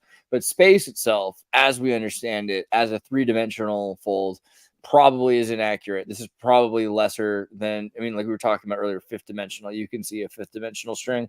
That at least will probably, because of empirical perception, will be a new way of looking at space, is like 5 dimensions because of choice making and everything in between. So, But you can see on that graph right there how time dilates around dense objects. It takes less time to navigate between the 1-point coordinates across every axis versus the time that it would take to navigate across like the 4-point coordinates across each axis. That's like really space is simplistic. where stuff is. That's all space is. Space is where things are. And it affects how we perceive time. Yeah. I mean, I don't mean to just say that like to sound like totally like stupid, but like people have like this perception of just like the vastness. So what is space? Space is where the material is at. You know, material occupies space. So however many dimensions the material has is how many space has. And then if the material is moving, that's a different dimensional axis that we call time. And then there's also the perception connected to it in my model. Yeah, we're probably going to end up having new understandings of space to replace space, but also time, because time used to be dependent on our star. Now we're talking about Sirius and other stars and their effects, and you know how you might have specific moments where a star is affecting you. Like let's say Sirius isn't always in vision from us, and all of a sudden we're getting radiation from Sirius, and then that's actually affecting us. That could be an effect of space-time, like that idea of space-time as a condition. That might be from stars, and the idea that a star, it's only affecting us for its lifetime.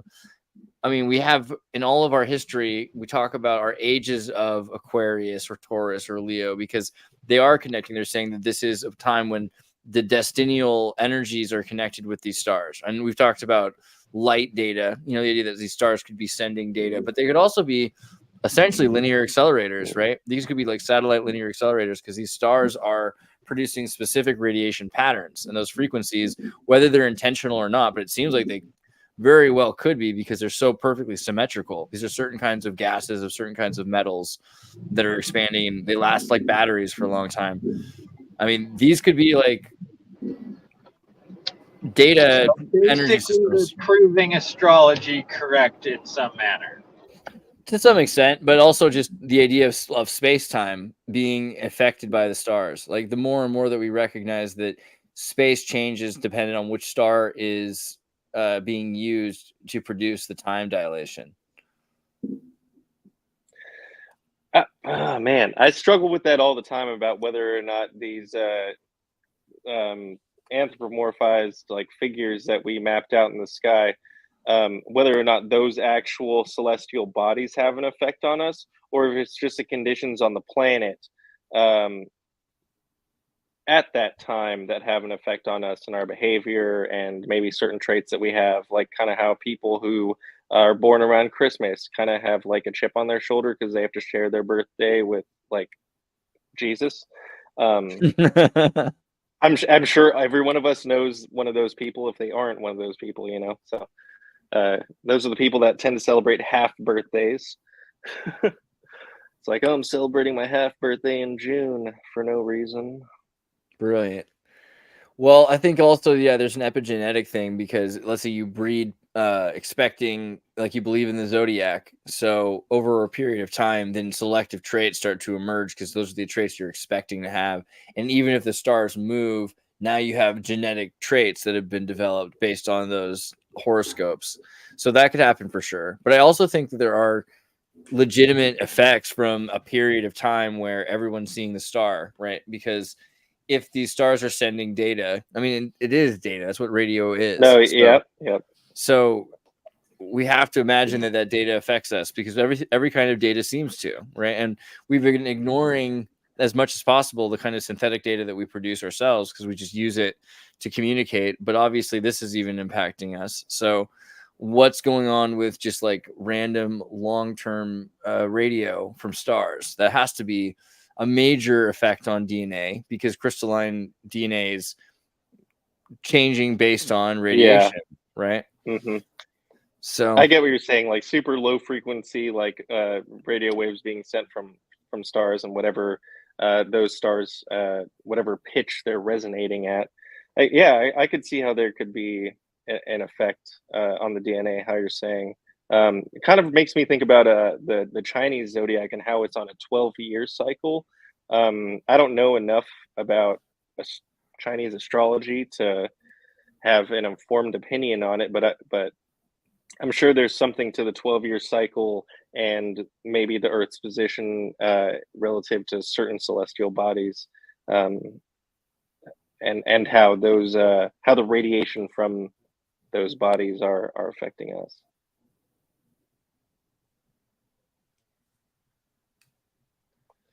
We're in Year of the Dragon, baby. I'm a Let's go. dragon, but I'm having a Yes, bad sir, year yes, so sir. far. But the year They doesn't really say start that till April.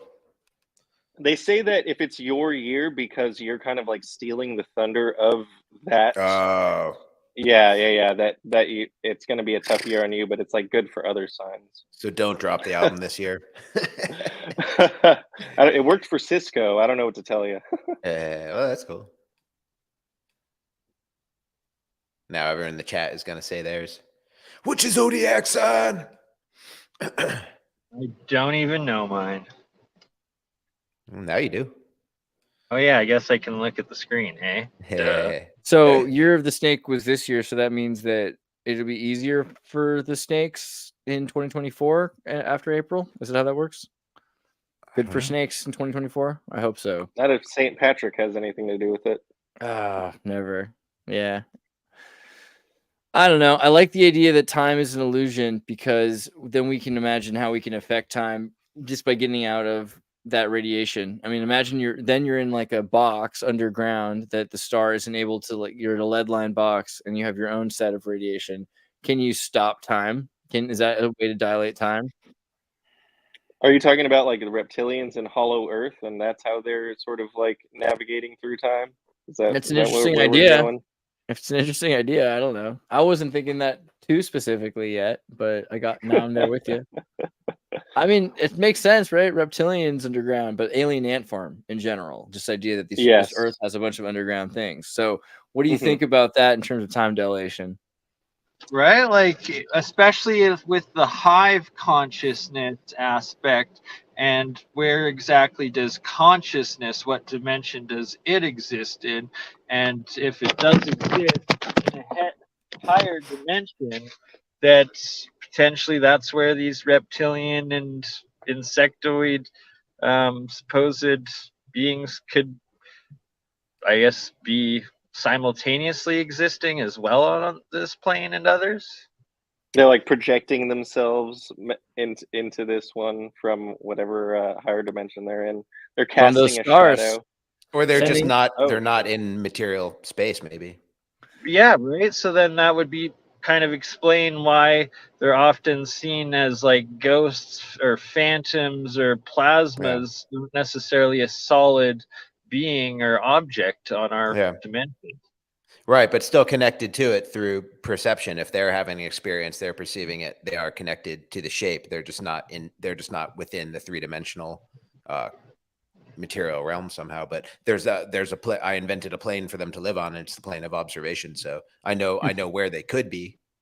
I mean, it makes sense to be in a star. Like if you were a super smart civilization, wouldn't you just turn your planet into a star so that it could just like hold all this energy and then use that to like broadcast your signal as radio outwards and direction, and then use that to shit. Like the bad guy in Fifth Element. Yeah. Yeah.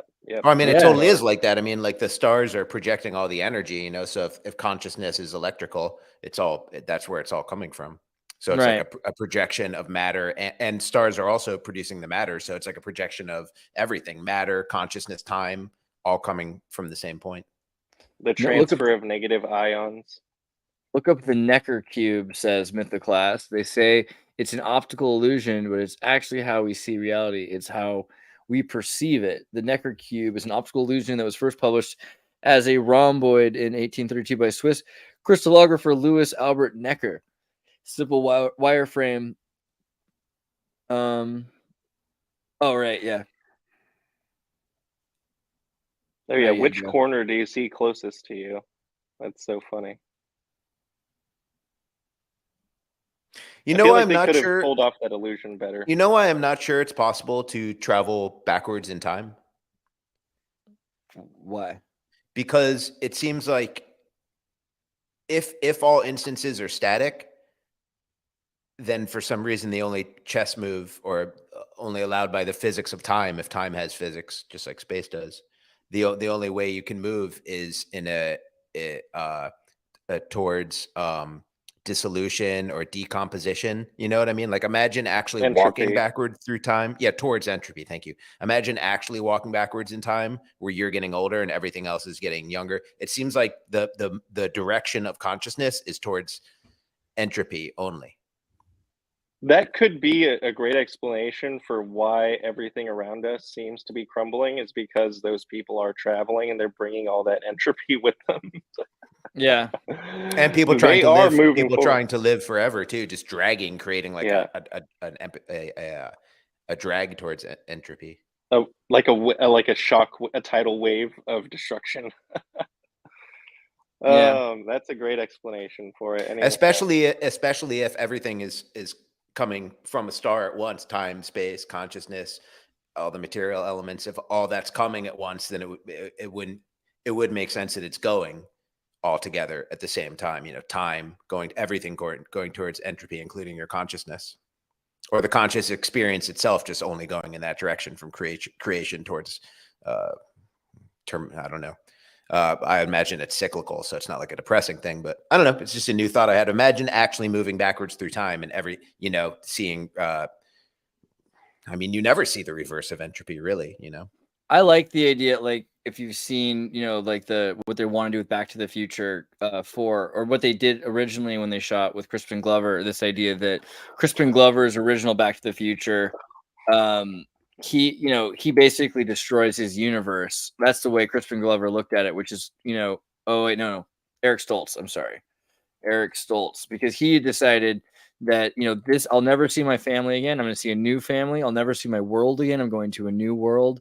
And it's kind of like dark, and he's thinking it's going to be this really kind of beautiful looking thing. It's going to end up in Metropolis, but really it's not ever that he's going to get back to his own world again. And I think that in the process, really what ends up happening is he destroys himself because he's the product of rape, and now this is the Marty who's the product of the actual father character, which I think right. Because you wouldn't be able to retrace your own footsteps to begin with, because memory isn't perfect. So if the past doesn't exist, somebody in the chat was just saying, which is another good point to compare this to, you would have a lot of trouble just using your own consciousness to guide you through your own footsteps backwards to arrive in your own, what you guys are calling a timeline, but the same series of instances, as I would call it. You'd almost definitely get it wrong and wind up somewhere radically different. And if you extend that to try and travel to when you have no memories and you're relying upon historical recounting, you might be going to a place that never existed before. Yeah. But here's the thing about traveling to where we are no now, consciousness visited before, I mean to say. Sorry about that. No, that would be challenging. But it would seem less and less challenging to travel to this time, because basically anything with a camera or a microphone is recording. Anything that has a Wi-Fi signal can 3D map what's going on. So there is like a digital holographic version of reality right now that is incredibly accurate. And if someone in the future was able to decode that, it would be as easy to them as playing an old song on your favorite record. Or generating a new version of the song with AI. Pretty soon you'll be able to just use a femto printer to print a copy of moments, and you'll be able to AI might be able to kind of trace energy signatures of no, actually I don't think that would be possible. Never mind. But I was going to say, using AI, you might actually be able to determine going to the past. Who knows what's happening?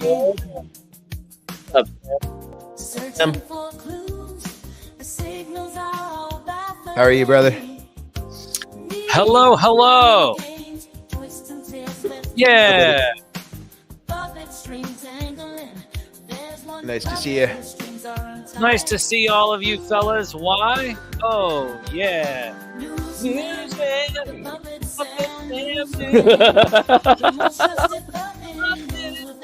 Andrew's like, I don't know. All right, anyway. Andrew's like, Andrew, that was the whitest dance I've ever seen you do. No, we're definitely not starting a Filipino boy band if that's how you're going to do the dance moves. Hey, man, I know how to dance. We have plans. I'm just saying. Okay. What's up, Sam? You've seen the world. You've seen people light themselves on fire. You've seen flat Jupiter. You've seen space-time turn out to be a lie. What do you see going on out there? Well, it's like I always say. Well, it's like I always said. Or it's like I always say. It's like you're gonna start saying. Space is flat. Earth is fake. And JFK was killed by the government. So those are the three facts. Those are the three facts of life. Space is fake. Earth is flat. No. Sorry. Space is flat. Earth is fake. So you can get those mixed up. Easy. So you easily Flat get those. Mars Society, though. But yeah, so space is flat. Earth is fake. And JFK was killed by the government. But the whole space is flat. What is it? Space is flat, and we are on an oblate spheroid, as the great what is it? Neil deGrasse Tyson. That guy. Yeah, that guy.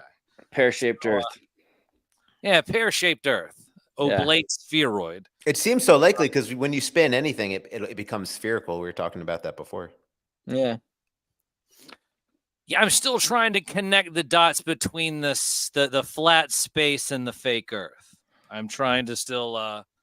It's all electric, man. We're all living in an electric universe. It's electric. Exactly.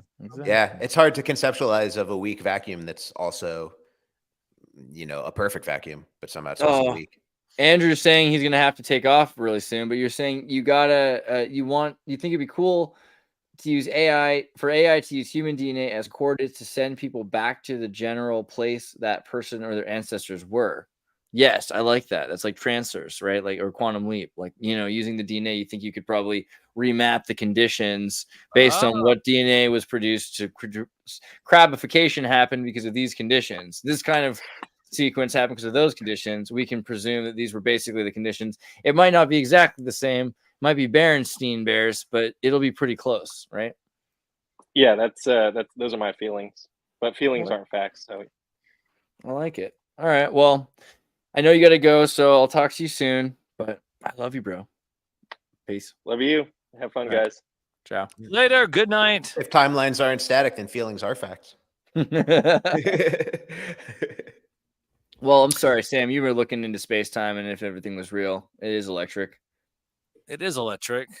I thought the whole mapping of the 3D or kind of the holographic version based off of the microphones and how they have that. And I was thinking about how you could have that mapped out and then be able to see the frequency entities on the different wavelengths. Totally. Using certain different, I guess, what we would call meter readers. I want a plasmoidometer, probably. Plasmoids, bro. This is, Ian always loves plasmoids because they look like they're living things. Where's the picture? Check out that. Look at this. This is a plasmoid. Look at that guy. Looks like a 1970s anime villain. Like the upper guy. The thing at the top. Exactly? Natural plasmoid produced in the near-Earth magnetic tail by the magnetic reconnection. What separates a plasmoid from plasma? I think a plasmoid is like a density of plasma caused from electromagnetic radiation. Like a ball lightning? It's a bigger deal because, again, this is like, imagine that this is supposed to be the Earth, and then I think this is supposed to be the moon. So it's causing a plasmoid to happen around the Earth because of the magnetotail, right? So it's the push is making electromagnetic. It's like a tide pool. Yeah. That's a good way to look at it. Tide pool. I think the ocean's another example of things that people don't. Well, people. But wait, are they saying that's a living thing? What was the point of it? No one's. Ian is, but he thinks it looks like it's alive. But no, this is just a coherent structure of plasma that. Hey, look, ball lightning right there. Yeah, well, there you go. Well, plasma definitely. I would say it definitely is alive. Yeah. Well, but also the ocean. Like thinking about currents and Poseidon, and if you ever taunt the sea, and I think there's a lot to be said for. Current plasmoids having some sort of energy patterns in them naturally. I mean, the way we're talking about how energy could use circuit boards, that then to me says it makes as much sense that energy is looking for whatever it can get its hands on, even rocks or ocean currents, Do you think a plasmoid would form around a triangle?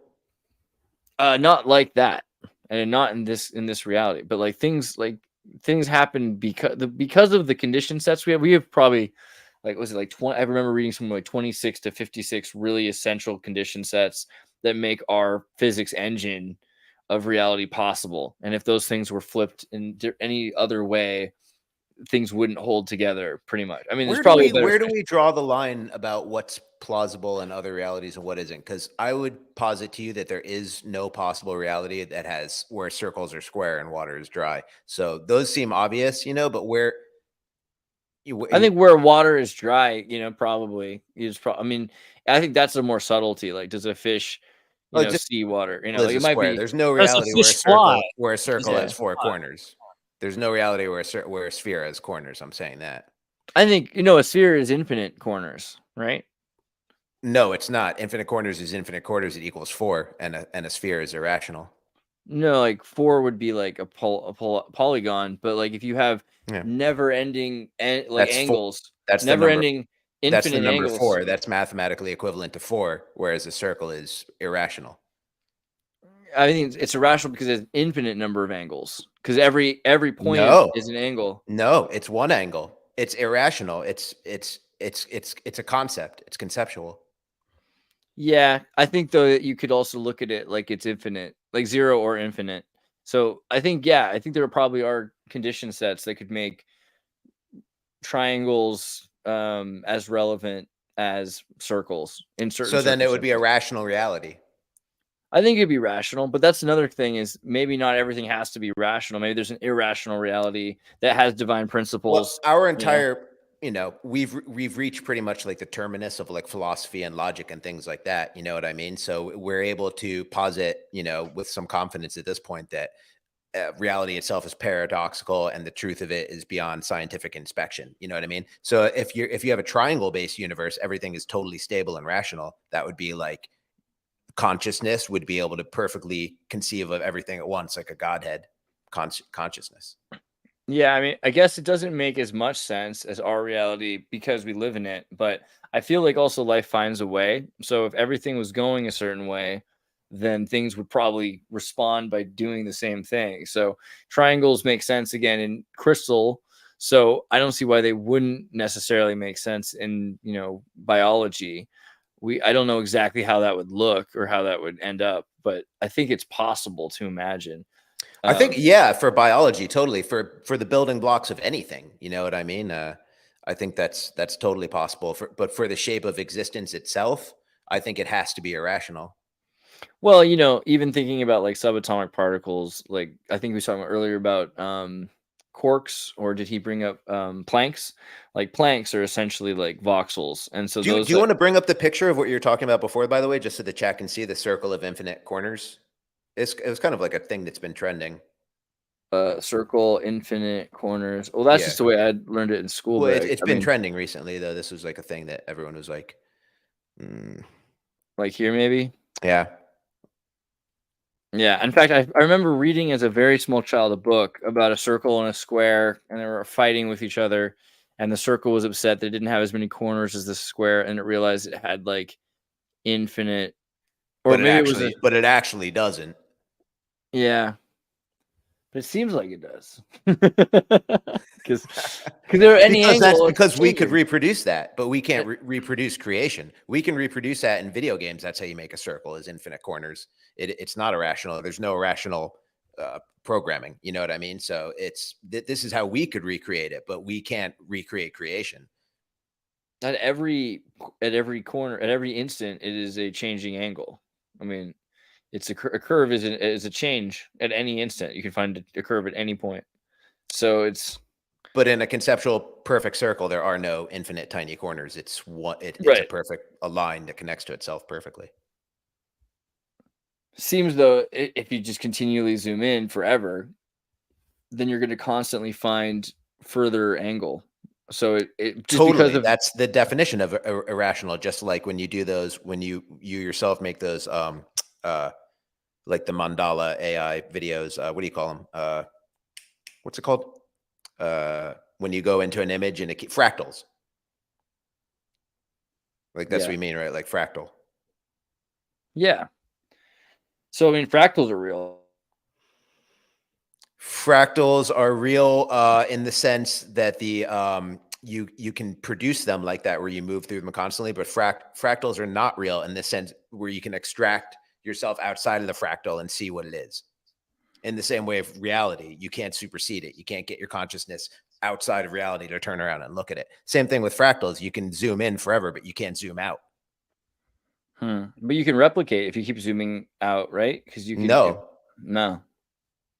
Interesting. I've never seen it. Yeah, it seems like it goes one direction. You can play it in backwards, but yeah, you have to be zooming in. That's right. It makes it difficult if you're trying to do a pull of zoom out with AI because it doesn't work the same. That's interesting. So you have to have something to go into. You can't really use Same that. like we were talking about, like consciousness moving towards. Somebody was saying entropy is not the right word in the chat. They're probably right. There's probably a better word than entropy. Same way, like time travel could be impossible to go backwards. It could be also impossible to describe a fractal or to describe a circle. It seems like you might only be able to go backwards, although I guess that's counterintuitive since we are going forwards. But it seems like because there is data, you can go back and you can arrange that data. Whereas future is such an abstract concept, it barely exists. It's only whether or not we think it does. So anything can be the future. You can construct anything and it becomes a future. I think you could go back in the sense that you could somehow cheat and get to a coordinate that is in a year that you recognize as a year prior to where you were, but not necessarily a timeline that directly connects the way you envision it. Like you went step by step back and you arrive in that place. I don't think that's possible. I think it's possible to go to an instance of an earlier year though. Yeah, I think that's possible. But that's not going back in time. That's just going somewhere different. Yeah, but it could be something that has a similar like plot of time or destiny line that's like the weather from 1997 or something. Yeah. Could see that. The Clockwork Elves could be what they're doing. They could just be going different places. Like instead of time traveling, they could be basically traveling, from a non-material plane to a material plane and expressing themselves as consciousness as us. That'd be interesting because we could basically take any moment and then we would go with it. If it was 1997 in Argentina, all of a sudden you have all these Argentinians that are created. All of a sudden, boom, you get these humans that are just, and they have all this backstory because part of the atomic structure included like neurons and memories. So they have backstories that go with it and they're just fully constructed for that moment. Right. Right. And if reality isn't stable, then it has to, it has to move eternally. I don't even think entropy would be possible because if entropy of creation is possible, then once it stopped moving, you could describe the shape of it, but it doesn't have a shape because it's irrational. So entropy itself and heat death might be impossible. So symmetry and then density, because density of a moment, the less dense a moment is, the more space, the more things can fit into that moment, the more we can be involved with that moment, perhaps. Well, yeah, it has to keep expanding, in every possible direction, including into time. You know what I mean? If it's not stable, then it has to constantly be expanding or collapsing. It can't be static. So consciousness maybe can't be static. You know what I mean? Or maybe static consciousness is what we call the machine elves. And they're like, oh, you came out of time to come here where there's no time. Like they might be having experiences outside of time, So that could be a possible other dimension, I guess. I never even thought of that. Sam is spamming the chat. Felt life. What's up, felt life? Or they could be living only in time. You know what I mean? They could be purely time entities, time consciousnesses. They could be free electricity not connected to any material form, but in free space. Stefan has asked for a super chat. Has Sam seen the stand-up special Feltopia? Have you seen that? You know what that is, Sam? I have not seen that. I have not seen that. What I was looking up was just the recent article here on space.com on time travel. It was from 4 days ago. So obviously this is in the vibration of the zeitgeist. So this is fresh from space.com, I think is what I'm seeing. But so that just seems to be that space time travel is possible. However, I'm not sure if it's backwards related and only just forward. A lot of stuff here, a lot of science, and I'm sure that I could probably go start digging into a bunch of what are those scientific journals. But I saw an article not too long ago where they were just making up stuff so it could be published in a scientific journal, and then other scientific journals said, "Hey, that was the correct science." And then all of a sudden they came back and said, "Oh no, we just made that up to see if anybody else would say it." So I then discredited several different science journals. Wow. So you never know what those. It's crazy. So that was a pretty interesting story. But that was a couple months back. Schwarzschild. That's a crazy name. Can wormholes take us back in time? Sorry, go ahead. No, what were you saying? Oh, I was going to read that. Wormholes are theoretical tunnels to the fabric of space-time that could connect different moments or locations in reality. Dude, they got the Einhorn-Finkelstein metric. Einhorn is Finkelstein. Did you read down to the 5th paragraph? No, where's this at? It doesn't actually say Einhorn Finkelstein. It's the Eddington Finkelstein metric. Einhorn is Finkelstein. Remember? Eddington Finkelstein metric. Oh my god. Well, I've been thinking about that because of Blade Runner. Because in Blade Runner, like everyone loves Blade Runner. It's a beautiful movie, and that's the girl in Blade Runner who finds out she's a robot. And she's like gonna die for him, and she's like pretty cute looking and everything in that movie. But dude, that's Einhorn in Ace Ventura. Oh, really? Yeah, the girl from Blade Runner is Ray Finkel, dude. Whoa. Yeah, it's her, dude. It's straight up her. It's the same girl crazy. from Blade Runner, and no one ever thinks about that. But like, so can you imagine, like, because he's going home? I feel like David Plate should do like a sync between the two movies of Blade Runner and Ace Ventura, because basically, he's aware now that he's caught feelings for someone who's not a woman, and that's exactly what happens in Ace Ventura. It's the exact same. I can't believe that that's the plot. It blows my mind. I don't know. I can't believe that movie hasn't been canceled yet for being. Hey, what's up? Bernie's here. What's up, man? What about the Crying Game? Then they have to cancel that, but they like that one. Don't cancel the Crying Game unless Northern Ireland really loses once and for all. Don't cancel the Crying Game, bro.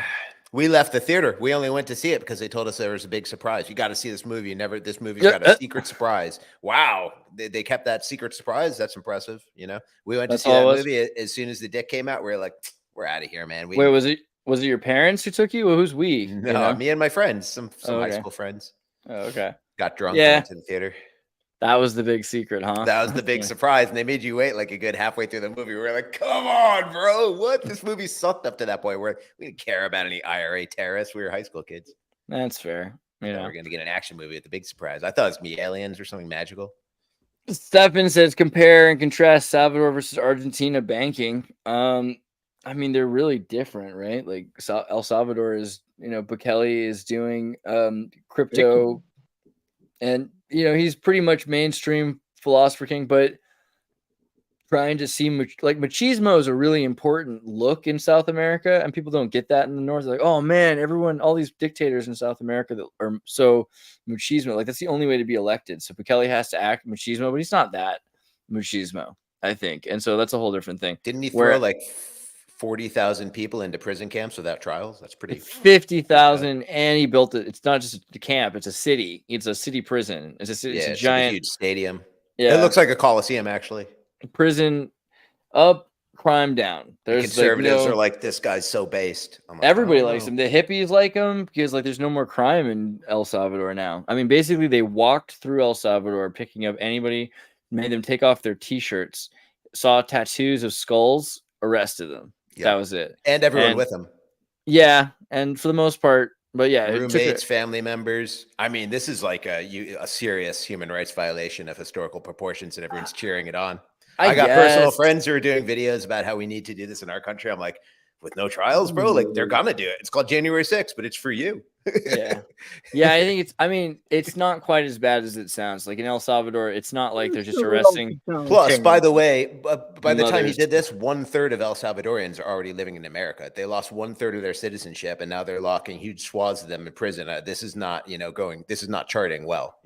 Well, a large amount of the El Salvadorans living in America were brought, except for the ones who were trying to escape violence, were involved with the American military, gang cartel programs. So that was a major reason he wanted to stop the cartels, was because like they were organized by our CIA a lot of the time. And sure, they're arresting some families, but for the most part, they're not just like taking away people's mothers, unless it's like somebody's obviously like a kingpin in the town who's running like the bakery, and he's got like 13 underpinners that are selling heroin or something like that. But they can tell because a lot of the people were so proud of who they were covering themselves with tattoos of skulls in their faces and everything like that. So it was like, look, we're just not going to allow that kind of culture anymore. And yeah, it seemed like really intense and extreme. But, you know, the thing I haven't seen is what the plans are for rehabilitation, because it's been a few years now, and there's going to be a bunch of people that are going to grow up the rest of their lives.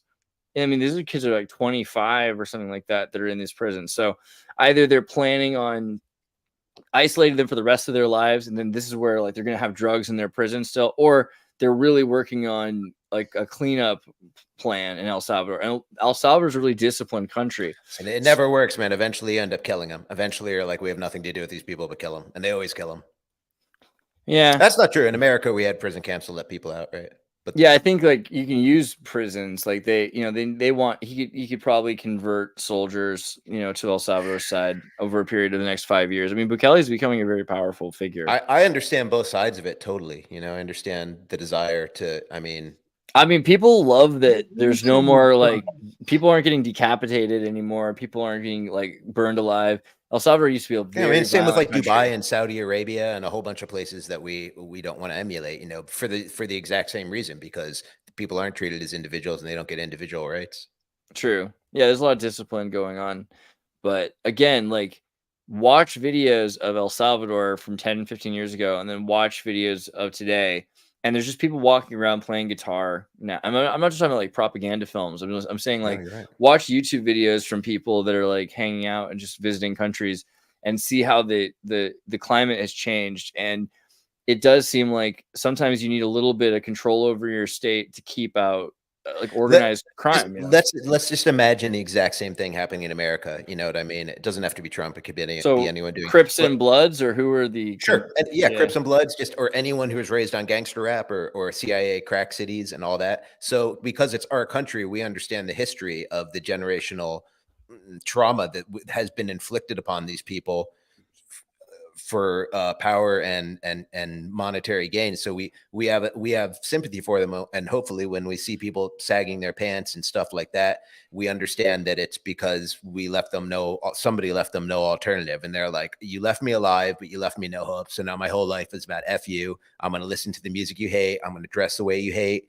You just tell me what you hate. That's what my life is going to be all about, because I've got nothing else, no other way to express myself, no other way to communicate with you, the people who I feel are oppressing me. So when we think about that with Americans and imagining taking all those people and throwing them into camps because they have become a blight on society, but they didn't get there on their own. So the people actually responsible for it are free. Why aren't they going to destroy their society again? Because right now they've had a year and people are walking around playing guitars at City Hall. Like, how is this going to work out in the future when all the people who cause these conditions are still free and prosperous? Yeah.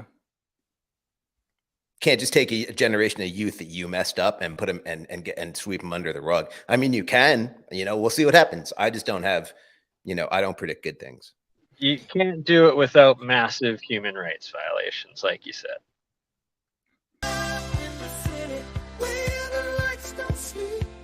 Richard Lewis took his final lead. Caught in the grip of cardiac arrest, his restless heart found no peaceful rest. Richard Lewis is dead, died in bed. Give me peace instead.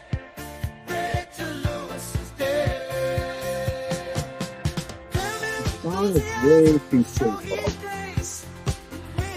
I feel like he would have loved it. Even though he hated everything else. Right? My people, bro. I grew up in Manhattan. I know these people. I know the Seinfelds, the Larry Davids. I know like yeah, right.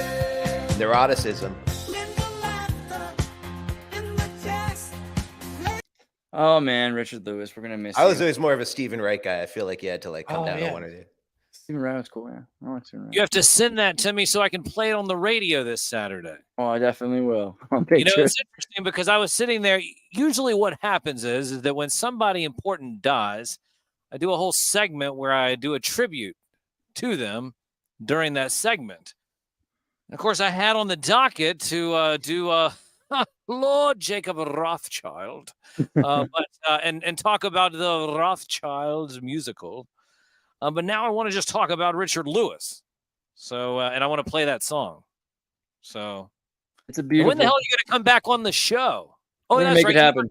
That's right. You never came to the first. I'm gonna time. do it. I'm gonna do it in the morning. I'm You gonna do it in the slept. morning this time. I'm gonna be awake. This is gonna be incredible. I'm gonna be there in the morning on WDCE 90.1 on the University of Richmond radio. You'll be able to hear me with Sam Newsman himself. It's gonna be great. It'll happen. It's gonna be great. It will happen. Yeah, it will happen. Yeah. And you know, I have played some of VBDC. I've played some of your songs on the radio as well. I appreciate it. Oh yeah, absolutely. Appreciate absolutely. You, get a new one coming out this Friday. I would appreciate everyone to pre-order it. Yeah. Let me pull up the link to that. Actually, we're pretty much at the end here. Awesome. Let me show where you guys. Yeah, everyone in the chat who wasn't here before, when I was begging and pleading, I beg and plead you to go take a minute and 99 cents and give me some dopamine so I can hit the iTunes charts with the pre-orders. Yeah. Everybody, pop on to song.link/i/1732775753. You can't forget it. Spell it right. Yeah. song.link/i/1732775753. Those numbers are cursed, but they'll probably make you win the lottery. If you go here, you'll be able to. And just so everyone knows the mechanics of it, when the song goes live, all the pre-orders hit at once, and that gives you like 1 minute at number one on iTunes to get like a screen capture of it, and then you're like number one single. There you go. That's the so mechanics. the goal here. Let's get this. Let's get this number one. Everybody, let's hijack. Yeah. And then Bob Marley and Shaggy take it back 10 minutes later, but that's fine. Yeah, we can have that. But if you get number one, that'd be good. So everybody, let's do this solid. That's my whole plug. You don't have to plug anything else for me. Well, make sure you guys check it out. Just go to the song link and don't even pull up my other stuff. I don't want to complicate the matter. Just do that. All right, everybody, go here. Just do this. Everybody, do this. Pre-order this new music video. It's gonna change the world. And then, yes, Sam Newsman. He's got that radio show, so you'll want to be listening to that. He's play that on the. I'll play it on the radio on Saturday morning. Sweet. So it'll be super fresh. That's beautiful. Man, I can't believe Richard Lewis is dead. But you know what? He lives on in song and in our hearts and in our spirits. So that's pretty cool. I like it. BurnEye disappeared. BurnEye, I was just about to give you a little plug there, BurnEye. Can I give you a little? You can still plug. I'll still plug BurnEye. BurnEye, Crypto Alchemist. Everybody check out burncron.com. This is his new BurnCron link. Oh, oh, wait. That's what you get for trying. But you know what? Also check out his new live streams. Go click on BurnEye. Give BurnEye some love. He's a good man. And yeah, make sure you guys are in the Targeting Nova Discord, because the Targeting Nova Discord's got a lot of cool things going on. Lots of people are conversing. I don't plug it nearly enough, but I'm trying to, because the people who are on it are just all the time, talking all the time. There's all kinds of cool things. So I feel like Xirtus never sleeps at the Discord. So get yourself over there through targetingnova.com. Buy some merch. But yeah, more importantly, make sure you support Venice Beach Dub Club, because it would mean a lot to me, and I'm sure it would mean a lot to him. I need the dopamine. Yeah, it's gonna be rad, dude. It's gonna be rad. We're all gonna be there. Dopamine. Yeah, everyone enjoy the music video. It drops Friday too. So I enjoyed today's Wednesday Ultra. We talked about a lot of stuff that is proprietary and no one else is talking about, and new ideas and pushing things forward. So that's what I'm in it for, and podcasting for. So I had fun. Dude, yeah. Sam looks good. Look at Sam. He's all blushed, but Sam, you got here late, bro. You got to come in early and give us puppet sacred geometry lessons. Yeah, that's true. Well, listen, some of those lessons are held behind NDAs. Did you ever? Do you think there's some other dimension where we're made of felt and you're made of skin? That's a nightmare. That would be like a total nightmare. You've got pores and grease and all kinds of crap coming at you. That would be awful. Yeah, it would be like a black man waking up becoming white. Terrible. Dude, happen. Don't want that to happen at all. All right. Thanks, everyone. Good night. Good night.